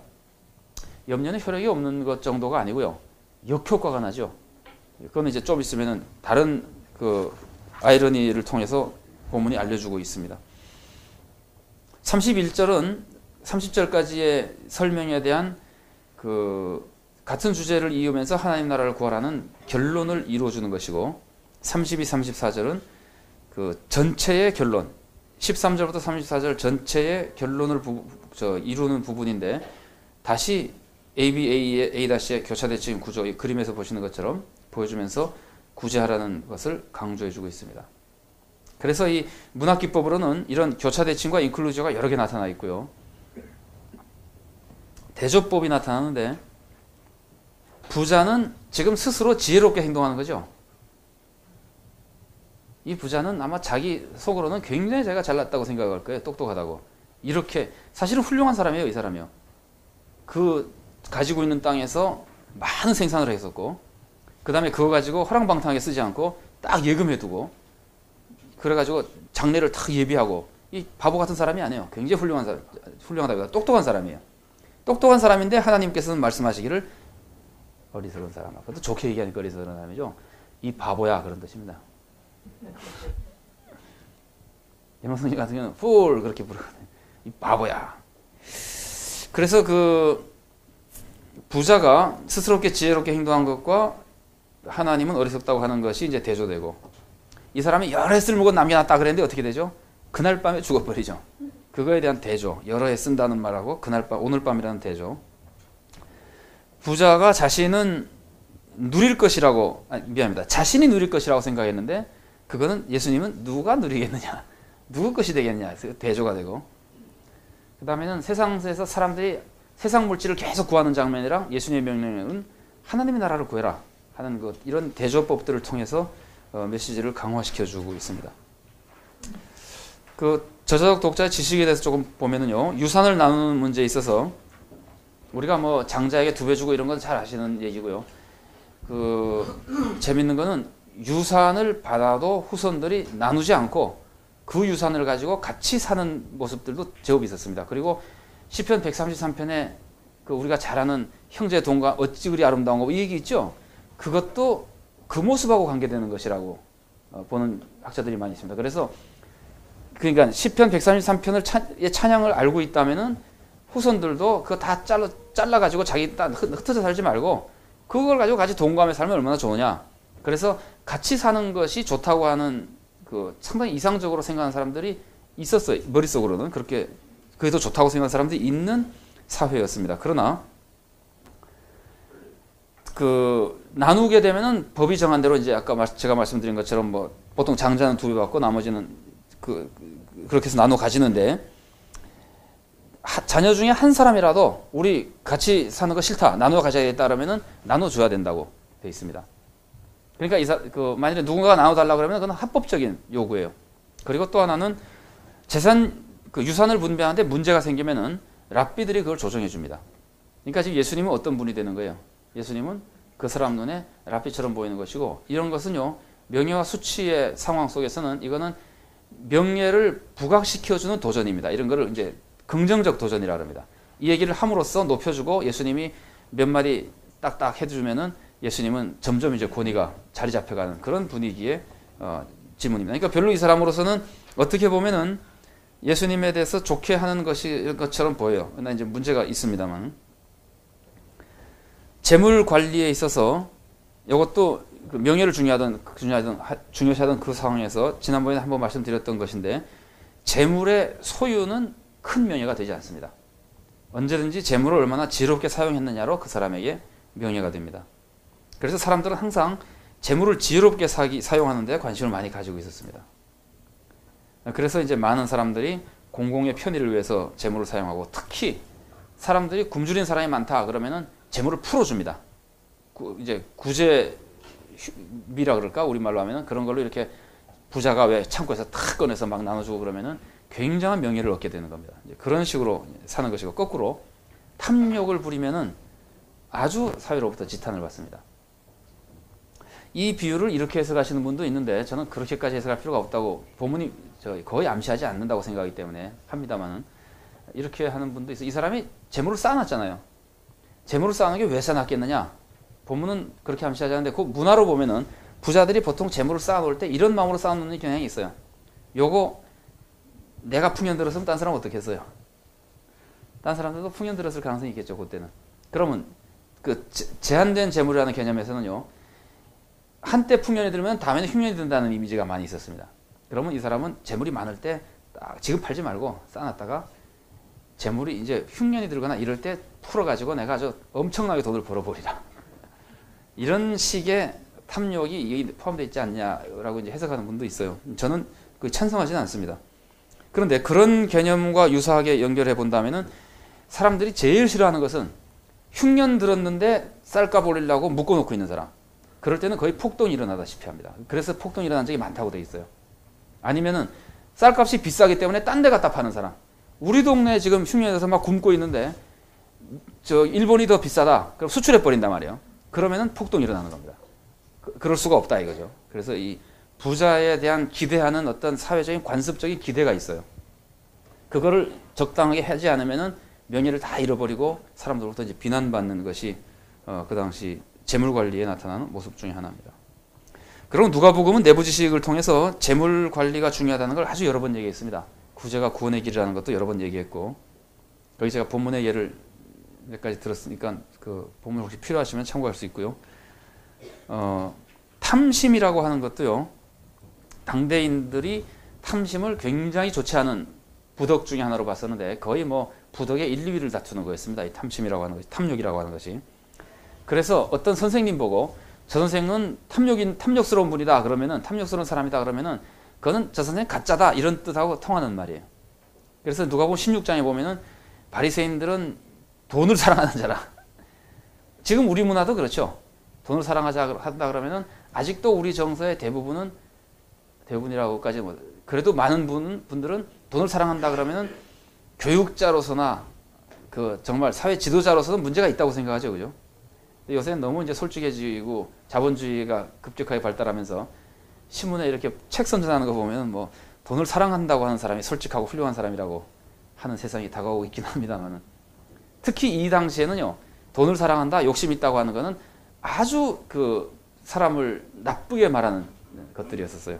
탐심이라고 하는 것은 굉장히 나쁘게 보는, 기독교만이 아니라 헬라 일반 철학자나 도덕가들도 나쁘게 봤던 것 중에 하나입니다. 물론 교회에서는 탐심을 우상숭배라고 했었는데, 이 독자는 탐심 우상숭배라고 하는 것이 초대교회에 널리 퍼져 있었을 것으로 보이고, 독자도 이것을 알고 누가복음을 읽는다고 보는 게 자연스럽다고 생각됩니다. 그 다음에 이 사람이 먹고 마시고 즐기자, 재물이 많으니까 먹고 마시고 즐기자 했을 때, 이 사람이 즐기는 것은 좀 육적인 쾌락을 추구하는 것인데, 당시에 무슨 뭐 에피큐리안이라고 하는 철학파나 우리가 잘 아는 대로 그 쾌락주의라고 하는 걸 얘기를 하지만, 그 사람들은 육체적인 쾌락을 추구하는 것이 아니에요. 그래서 소위 말하는 쾌락주의, 헤도니즘이라고 하는 거에 대해서는 당대인들도 다 비판적이었었습니다. 물론 구약에 나오는 전도서에 나오는 먹고 인생을 즐기면서 사는 것이, 수고하고 먹고 마시고 즐기면서 사는 것이 행복이라고 하는 그때도 쾌락주의하고는 다릅니다. 그래서 이 부자가 말하는 스타일은 당대 사람들이 지혜로운 사람이 하는 그 인생을 즐기는 것과 같이 보는 그런 긍정적인 모습이라고 볼 수는 없습니다. 인물에 대해서 조금 보면은요, 유산 분배를 요구하는 사람, 이 사람은 아까 말씀드린 대로 이 사람은 정당한 것을 요구하고 있는 겁니다. 특히 나를 얼마를 갖게 해주십시오라는 것이 아니라 나누게 해주십시오. 그러니까 몫을 나누게 해주십시오라고 하는 것은 자기 몫을 요구하는 것이기 때문에 정당한 것이고, 대중 앞에서 당당하게 요구하는 걸 봐서도 이 사람이 절대로 부당한 것을 요구하고 있는 건 아닙니다. 재밌는 거는 예수님께서 비유로 말씀하실 때 비유에 나오는 부자가 나쁜 짓을 합니까? 악한 짓을 해서 재물을 벌거나 그러지는 않죠. 그러니까 비유에 나오는 부자를 예수님이 도둑놈으로 만들지 않는 것은 이 재물 유산 분배를 청구한 사람이 악한 것이 아닌데 잘못이라는 걸 보여주기 위해서 그러는 거예요. 그러니까 모든 사람에게 너희들이 나쁜 짓을 해서 재물을 많이 얻는 것은 잘못이다. 그걸 가르쳐주는 것이 아니라 좋은 방법으로 한다 하더라도 탐욕이 있는 것이 문제다 하는 걸 가르쳐주기 위해서 그 비유도 그렇게 말씀하셨고, 여기 등장한 이 사람도 악한 것을 요구하고 있는 사람은 아닙니다. 정당한 것을 요구하고 있는 사람입니다. 그러나 이 사람에게 좀 문제가 있다고 보이는 것은 예수님에게 자문을 구하는 거가 아니죠. 그죠? 예수님, 이 형님이 자꾸 안 나눠주려고 하는데 어떻게 하면 좋겠습니까? 그럼 뭐 예수님이 좀 참고 있는 게 좋겠네, 뭐 이런다든지 이렇게 나가지 않고 나누는 것이 좋다고 제가 결정했어요. 그러니까 예수님은 오직 권위만 있는 분이고 내 소원대로 해주십시오. 예수님의 판단에 맡기지 않는다는 점에서, 자기가 이미 다 판단했다는 점에서 이 사람의 자세가 예수님에 대한 좋은 자세라고 볼 수가 없고, 더군다나 예수님이 그 전에 열심히 가르치셨는데 이 복음에 대해서 가르치고 계시는데 불쑥 나 돈 좀 받게 해주십시오. 이거는 이 사람이 심정이 탐욕적 있다는 것을 암시해 주기도 하고, 자, 우리가 인물의를 살펴볼 때 누가복음에서 예수님은, 다른 데서 그렇지만 누가복음만 보더라도 예수님은 다른 사람의 마음을 읽을 수 있습니까? 없습니까? 읽으시죠? 우리가 그 바리새인 시몬의 집에 갔을 때 시몬이 속으로 이 여자가 죄인인 줄 알 텐데 뭐 선지자라면, 이런 얘기할 때 예수님이 그걸 알고 말씀하시잖아요. 예수님은 인간의 마음을 다 알고 있는 분이라는 것을 우리가 염두에 둘 때 예수님이 이 사람 보고 비유를 말씀하시기 전에 탐심을 물리치라는 교훈을 주잖아요. 이 말은 이 사람이 이 재물 분배를 요구하고 있는 것 속에 탐욕이 개재되어 있어가지고 그것이 문제라고 하는 걸 예수님이 읽었기 때문에 말씀하시는 거거든요. 그러니까 이 사람은 합법적인 얘기를 하지만 모든 실제로 이 사람의 마음 속에는 탐욕이 있다고 하는 것이 이 사람에게 문제인 겁니다. 이런 이제 분위기 속에서 예수님께서 말씀하신다고 볼 수 있습니다. 비유 속의 부자는요, 굉장한 부자입니다. 그 제가 썼는데 아그로스라고 하는 농지를 표현할 수 있는 단어를 쓰지 않고 코라라고 하는 단어를 썼다고 하는 것에서도 알 수 있고, 부자면은 당연히 명예가 있습니다. 상당한 사람들로부터 인정받을 수 있는 위치에 있고, 또 돈도 그동안 뭐 어떻게 했는지 알 수 없습니다만 명예를 가질 가능성이 굉장히 많습니다. 우선은. 그 다음에 한 가지는 당시에 후견인 피후견인이라고 하는 관습이 있어가지고요, 부자는 모든 사람들에게 그러니까 잠재적인 후견인이에요. 그 사람들이 어려움을 겪으면은 당연히 부자는 도와줘야 돼요. 아까 제가 말씀드린 대로 기근이 그래서 사람들이 막 구해주는다 그러면은 누가 얘기하지 않아도 부자는 당연히 구제미를 내가지고 사람들을 도와줘야 돼요. 그게 사람들이 다 기대하고 있는 사회 관습이기 때문에 그걸 안 하면은 내 돈 내가 쓰는데 뭐 그러냐 그런 말이 아니고, 그걸 안 하면은 그 사람은 이미 욕먹는 겁니다. 그래서 이제 후견인이라고 하는 후견인, 피후견인, 소위 패트론 클라이언트라고 하는 관습이 있었던 이 사회에서 이 부자는 후견인이 될 것을 다 사람들이 기대하고 있는 엄청난 부자니까요. 그 다음에 이 사람이 얻은 소출에는요, 두 가지 특징이 있는데, 하나는 규모가 어마어마하게 큰 소출이었다 이거예요. 여기 목사님들이 농사를 지으셨거나 하시는 분이 있으신지 모르겠는데 경험이 있으신지, 만일에 곡간을 짓는다고 하면은 한 해 생산품 간신히 넣을 만큼 곡간을 짓습니까? 아니죠. 굉장히 곡간이라고 하는 건 크게 넉넉하게 짓는 거거든요. 그런데도 그의 소출이 너무 많아가지고 곡간을 헐어버려야 될 정도로 됐다. 그래서 이 사람이 이번에 생산한 거는 거의 기적적인 만큼 많은 양이었을 것이다. 그런 정도의 굉장히 큰 규모의 소출이었습니다. 원래 부자였던 데다가, 그러니까 창고가 이게 다 복수로 나오거든요. 창고들이 많았는데 그 크기도 도저히 이제 쌓을 수 없는 큰 소출이었고, 또 하나는 정당한 재산이라고 하는 겁니다. 이게 정당한 재산이라는 것을 우리가 강조해야지만 우리들에게 교훈이 주는 핵심 메시지를 파악하는데 유익을 줍니다. 예수님은 부당한 재산에 대해서만 꾸짖는 것이 아니거든요. 정당한 재산에 대해서 요청하고 계시는 겁니다. 그리고 부자의 특징 중에는 굉장히 이기적인 사람이다. 독백할 때 뭐 내 영혼아 이런 얘기 맞아, 계속 자기하고만 얘기하고 자기만을 위해서 일을 하고 있고, 부자를 하나님께서 어리석다 그러죠. 바보라 그러죠. 그죠? 부자를 왜 바보라 그러는 걸까요? 바보가 어떤 사람이 바보죠? 구약 성경에서는 하나님을 모르는 사람이 바보죠. 그 다음에 11장에서는 누가복음 11장에서는 하나님을 모르고 하나님의 뜻을 따르려고 하지 않는 사람, 탐욕 부린 사람, 이런 사람들이 쭉 바보거든요. 그래서 이 사람의 바보 같은 모습은 하나님의 뜻을 알지 못하고, 달리면 이렇게 기적적으로 소출이 생겨도 하나님을 알지 못하는 자세를 취한다. 하나님께 감사하는 것도 아니고 하나님 인정, 오직 자기 혼자서 그걸 번거를 쓰려고 하는 것 때문에, 그래서 하나님을 알지 못하고 하나님의 뜻을 알지 못하고, 심지어 재물이 많으니까 나 이제 행복하게 살 것이다, 재물을 의지하고 있고, 이런 모습이 이 사람은 그 무신론적인 모습이고 바보라고 불리는 모습이라고 볼 수 있습니다.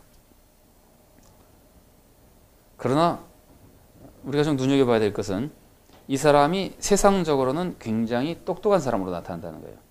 그 큰 재산을 가지고, 이 장면만 놓고 보면 그 큰 재산을 굴려서 엄청나게 더 많은 소출을 냈다. 그럼 훌륭한 사람이잖아요. 우리도 지금 재산을 굴리면서 계속해서 재산을 풀리는 사람이 경영을 잘하는 사람이라고 그러는 거 아닙니까? 그 다음에 낭비하는 스타일 같지 않다. 그러니까 뭐랄까, 이걸 가지고 뭐 들고 가서 노름하는 것도 아니고 무슨 어디 가서 막 써버리는 것도 아니고, 그래도 자기 장래를 예비했다고 하는 점에서 세속적으로 볼 때 똑똑한 사람이라고 볼 수 있습니다. 그것이 이제 하나님이 어리석다고 하는 것과 대조가 된다는 거죠. 이 적은 무리라는 표현을 예수님이 이 변론 부분에서 쓰시는데, 적은 무리라고 하는 표현은 두 가지 의미를 가지고 있는 것 같아요. 하나는 그 제자들을 보고 지금 적은 무리라고 하는 거거든요. 제자들이 연약하다는 이미지. 요거는 예수님께서 제자들을 선교하러 보내실 때 내가 어린 양을 이리에게로 보내는 것 같다, 그런 말씀을 통해서 연약하다는 이미지를 줍니다. 그 이미지가 쭉 이어와서 적은 무리라고 하는 것은 힘이 없는 무리라는 뜻이 되고, 또 하나는 무리가 많이 쫓아다니는데 예수님의 뜻대로 살지 않는 사람들이 많이 끼어 있잖아요. 그래서 진짜 예수님을 따르는 참된 무리는 적다고 하는 이미지를 우리들에게 줍니다. 그래서 이 표현을 통해서 이 제자의 무리는 힘도 없고 숫자도 적은, 다른 사람들은 자꾸 다른 걸 추구하고 있는데 진심으로 하나님 나라를 찾는 소수의 무리, 그런 사람 많지 않다는 거예요. 그런 소수의 무리를 암시하면서 우리들에게 교훈을 줍니다. 그러니까 어리석은 부자의 비유를 읽을 때는 우리가 어리석은 부자처럼 되지 않고 싶을지 몰라도, 성경을 덮고 나면은 조금 있으면은 그 부자처럼 되고 싶어 할 가능성이 많거든요. 그래서 이 적은 무리라고 하는 것이 그런 의미에서 우리에게 상당히 그 경고의 말씀을 줍니다. 실제로 하나님 나라를 구하는 것이 어려운 일이라고 하는 거죠. 자, 본문을 조금 보면은요, 본문 해석을 좀 보면, 유산을 요구하는 사람이 문제는 탐욕으로부터 요구하기 때문에 예수님께서는 이제 교훈을 주십니다. 그러면서 탐심을 물리치라 그러는데, 이유는 생명이 재물의 소유에 좌우되지 않는다. 이 말은 소유가 많다고 해서 두 가지 의미인 것 같아요. 생명이 소유에 의해서 질적으로 보장되는 것도 아니고 양적으로 보장되는 것도 아니다. 양적으로 보장되지 않는 건 우리가 다 여기서 금방 알 수 있죠. 재물이 많지만 금방 죽잖아요. 근데 질적으로라고 하는 것은 그 뒤에 나오는 말씀 중에 목숨이 음식보다 중하면 몸이 의복보다 중하다 하고 얘기했을 때, 목숨이 음식보다 중하면은 음식이 목숨을 유지하는 데 도움은 될지 몰라도 음식이 목숨의 질을 높여주는데 별 영향을 미치지 못합니다. 왜냐하면 중요하지 않은 것과 중요한 것이 같이 있을 때 중요하지 않은 것이 중요한 것을 많이 높여주지는 못하죠. 중요한 것이 중요하지 않은 것을 높여줄 수는 있어도. 그래서 재물은 생명을, 인생을 양적으로나 질적으로 그렇게 많이 높여주는, 가치를 높여주는 역할을 하지 못한다. 이런 것들을 보여줍니다. 그래서 이제 이걸 증명하기 위해서 예수님께서 어리석은 부자의 비유를 말씀하시는데요. 이 부자의 한 가지 문제가 좀 더 있다면, 우리가 지난주에 달란트 비유를 살펴봤습니다만, 한 가지 문제가 더 있다면 일할 생각이 별로 없는 것 같아요. 물론 하여튼 지난번보다는, 물론 그 주인이 일하는 것이 나름대로 일하는 스타일이 좀 다르긴 하겠습니다만은, 꼭 가서 6,000원 안 한다 하더라도 지난번만큼도 일할 생각이 없어지는 것 같아요. 그러니까 우리가 자주 빠지는 함정이죠. 제가 지난주에도 말씀드렸지만, 어려울 때는 막 하지만 일단 안정되고 자리 잡고 나면은 그 다음에 잘 안 하려고 그러잖아요. 제가 아는 교육학자 한 분이요. 이분이 제일 싫어하는 사람이 어떤 사람이냐면, 이 사람은 교육학자라서 그런 것 같아요. 30대에 외국에서 학위 따와가지고는 그다음부터 놀고 먹으면서 교수하는 사람. 이제 그런 사람이 없겠지만, 그리고 이제 앞으로는 지금, 그래서 교수들이 많이 욕먹는 게 그거 아닙니까? 그리고 지금 이제 교수들이 열심히 하지 않으면 안 되도록 여러 가지 제도가 돼 있습니다. 그래서 좀 고달프게 지내야 되게끔 돼 있긴 합니다만, 하여튼 그 교육학자 그분은 그렇게 말씀하지. 30대에 학위 따고 나서 그때부터는 그거 가지고 40년을 울고 먹으면서 사는 사람. 그래서 굉장히 싫어하시고 그러면 안 된다 그러시더라고요. 근데 모든 것이 다 마찬가지입니다. 얻고 나서 그 다음에는 더 이상 안 하려. 근데 이 부자는, 여기는 지금 핵심은 아닌데 그런 모습을 잠깐 보여줘서 우리들의 그런 교훈도 부차적으로 주신다고 볼 수 있습니다. 그리고 이제 누구의 것이 되겠느냐라고 하는 표현이요. 예수님이 마지막에 말씀하실 때 이것이 누구의 것이 되겠느냐, 그 말은 아무리 쌓아놔도 필요 없지 않느냐 하는 것을 강조하는 말씀이에요. 그걸 강조하는 말씀이지만 동시에 제가 아마 첫 시간에 말씀드린 것 같은데, 동시에 이 말씀은 새로운 도전으로 남는 말씀이 되는 겁니다. 왜냐하면 누구의 것이 되겠느냐, 누구의 것이 될 거 아니에요. 누군가가 그걸 유산으로 받을 거 아니에요. 뭐 반을 받든 다 받든. 그러면 그 사람은 다시 어떤 위기에 처하는 겁니까? 이 사람은 또다시 이 부자처럼 계획을 세울 것이냐, 곡식을 풀어서 가난한 사람을 도와줄 것이냐는 기로에 서게 되거든요. 그러니까 모든 사람이, 이 비유는 모든 사람이 영원히 계속해서 받아야 될 도전으로 남게 되는 겁니다. 하나님께 부여한 것이 무엇이냐라고 하는 것은요, 내부지식을 통해서도 그렇고 구조를 통해서도 그렇고, 아까 12장 32, 34절까지 쭉 이어지는 구조를 통해서도 그렇고, 이 하나님께 부여한 삶이라고 하는 것은 구제라고 하는 것을 알려줍니다. 그 다음에 곧 뒷부분에 나오는 문단은요, 22절부터 31절은 염려하지 말라는 말씀인데, 염려하지 말라는 소극적인 명령을 먼저 주시고 나서 그 다음에 하나님 나라를 구하라고 하는 적극적인 교훈을 주세요. 그래서 이제 합쳐져 있거든요, 두 개가. 그래서 하나의 문단을 형성하는데, 여기도 뭐 염려하지 말라는 것을 가르쳐주는 여러 가지 증명하는 좋은 내용들이 참 많습니다. 아까 목숨이 음식보다 중하다고 하는 말씀도 염려하지 말아야 될 이유에 속합니다. 로마서 8장 보면 이런 말씀이 나오죠. 그 아들을 우리에게 주시니가 그 아들과 함께 모든 걸 우리에게 주시지 않겠냐. 아니, 아들은 주고 딴 건 안 주겠느냐. 이게 말이 안 되는 거죠, 그죠? 그것과 똑같습니다. 목숨이 음식보다 중하다는 말은, 목숨을 주신 분이 어째서 음식을 아끼겠느냐. 벤츠를 타라고 준 분이 어째서 다이아는 아끼고 주겠느냐. 비싼 차를 사주고는 다이아는 네 돈으로 사다 껴라. 그렇게 선물할 사람은 없잖아요. 그러니까 중요한 것을 주셨기 때문에 당연히 주시는 것이다. 아니면은 부정한 동물인 까마귀를 돌보시는 모습이나 들풀, 여기서 말하는 백합화는 우리가 지금 말하는 백합화랑 좀 다른 것 같아요. 보통 그 당시 그냥 들풀이라고, 들꽃을 말하는 것으로 보는데, 들풀도 보살피는 분이라면은 이런 것들. 그 다음에 키를 한 잔 더 할 수 있느냐. 여기는 이제 좀 풍자적인 모습이 나옵니다. 왜냐하면은 키를 한 잔 더 한다고 할 때 이 키라고 하는 말은 헬라어에서는 목숨을, 인생의 길이를 의미할 때 쓰이는 단어거든요.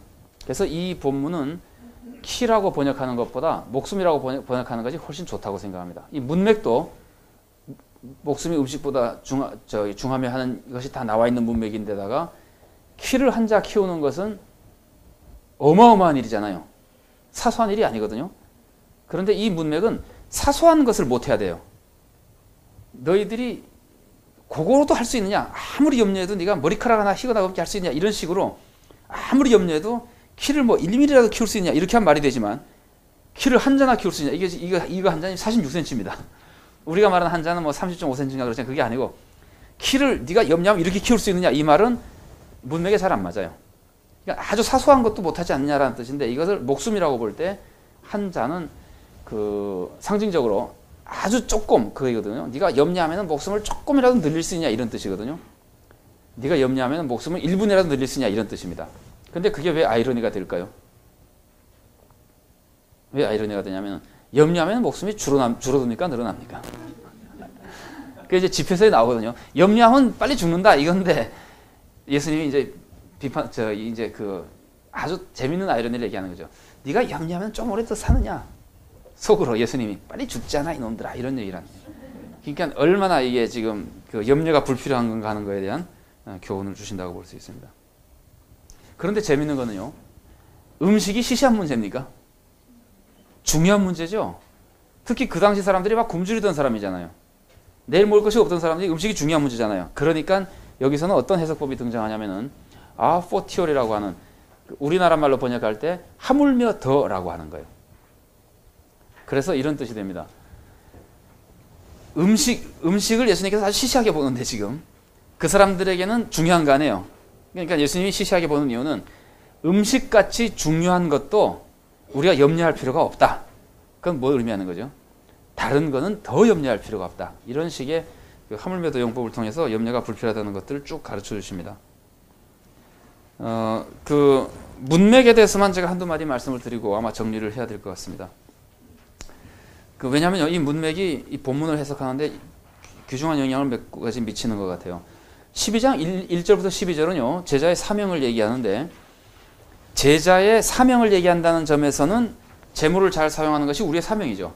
사명이 중요하다는 것을 얘기한다는 점에서는 그 탐심을 품지 말고 재물을 잘 사용해라는 그 하나님 나라를 먼저 구하라는 이 사명과 똑같은 주제로 강화시켜 줍니다. 아까도 사명을 강조했고 여기도 사명을 강조하고. 그런데 그 사명의 스타일이 달라요. 사명의 스타일이 앞에서는 복음 전파를 강조했거든요. 1절부터 12절에는. 그런데 13절부터 34절에는 구제를 강조하고 있거든요.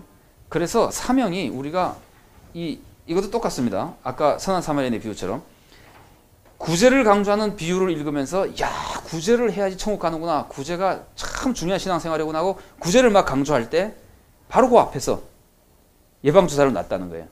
너희들이 어려움이 겪어도 성령을 의지하고 복음을 전해라. 그 말을 함으로써 구제만 하는 것으로 교회 활동을 제한하지 않고 복음 전파를 중요하게 생각하면서 구제하도록 조화를 시켜주는 겁니다. 그러니까 거꾸로 얘기하면은 1절부터 12절을 읽고 복음 전파를 해야 된다. 그거를 막 강조하는 사람에게 어리석은 부자의 비유를 통해서 구제도 하지 않는 사람이 무엇을 할 수 있겠느냐 이렇게 거꾸로 보완이 되기도 하고 거꾸로 보완이 되기도 하고 해서 이 두 가지가 같이 병행해 있음으로써 두 사명이 조화를 이룰 수 있도록 가르치는 겁니다. 그 뒤에 나오는 그 다음에 1절부터 12절에 재미있는 모습이 두 가지 있는데요. 이생과 영생을 비교하는 장면이 나오거든요. 1절부터 12절 사이에. 그 내용은 어리석은 부자가 얼마나 어리석은 것인가 하는 것을 보여주는 역할을 합니다. 그 다음에 1절부터 12절 사이에는 제자들이 참새보다 귀하다는 말씀을 하시거든요. 그 말은 22절 이후에 까마귀를 돌보는데 사람을 안 돌보겠냐는 그 말씀하고 연결이 되죠. 그죠? 그래서 그 메시지를 더 잘 이해할 수 있도록 중요한 보완의 내부 지식의 역할을 하고요. 그 뒤에 나오는 35절부터 48절에서는요. 종말이 언제 임할지 모르기 때문에 이게 주인을 기다리는 종의 비유인데 종말이 언제 임할지 모르기 때문에 항상 하나님 뜻대로 사명을 다해야 된다. 이 말은 어리석은 부자의 비유에서는 어떤 종말이 임하죠? 우리가 보통 신학적으로 많이 쓰는 용어를 쓰자면 개인적인 종말이죠. 죽어서 이제는 그 사람으로서는 종말에 가까운 거 아니에요? 죽어버렸으니까. 그러니까 한 부자의 죽음으로써 올바르게 살아라는 것을 강조했다면 뒷부분에는 우주적인 재림의 종말을 가지고 강조함으로써 세 문단이죠. 결국은 12장에 나오는 세 문단이 사명을 잘 감당하도록 하는데 굉장히 많은 상호 보완 작용을 하고 있다고 볼 수 있습니다. 구제를 강조하는 여러 본문이 있어서 이 비유를 이해하는 데 도움을 주고요. 그 다음에 이 비유를 보완해 주는 말씀은 아까 복음 전파를 가지고도 보완을 해주지만 시험기사, 사람이 떡으로만 살 것이 아니요 하나님에서 나오는 말씀으로 산다고 하는 시험기사를 통해서도 구제에만 치우치지 않고 하나님 말씀 사역도 같이 하도록 해주는 보완의 역할을 해준다고 볼 수 있습니다. 그 다음에 몇 가지 지식을 주는 거가 있다면은 탕자의 비유에서 탕자가 유산 나눠 받아가지고 가서 어떻게 되죠? 아주 비참해지죠. 이 말은 지금 재산을 청구한 사람이 예수님 말씀대로 탐욕을 버리지 않고 끝까지 버틴기다고 자기 마음대로 했다가는 위험할 수도 있다. 탐욕이 그 뭐 꼭 그런 건 아니지만 그런 그 탐욕으로 인한 이 사람의 재물을 쓰고 하는 것들이 나중에 탕자에 비유해서 보여주는 이미지를 통해서 좋지 않은 결과를 초래할 수도 있다고 하는 그 염려를 우리들이 하게끔 만들어줘서 조심스럽게 해주고요. 불의한 청지기 비유에서 청지기는요, 너 잘못했기 때문에 해고다. 그러니까 이 사람이 해고될 것을 염려해서 어떻게 하면 좋을까 하다가 좋은 방향으로 밀고 나가죠. 그래서 보통 학자들이 이 12장과 16장이 대조되는데 어리석은 부자와 불의한 청지기는 그렇게 대조된다는 거예요.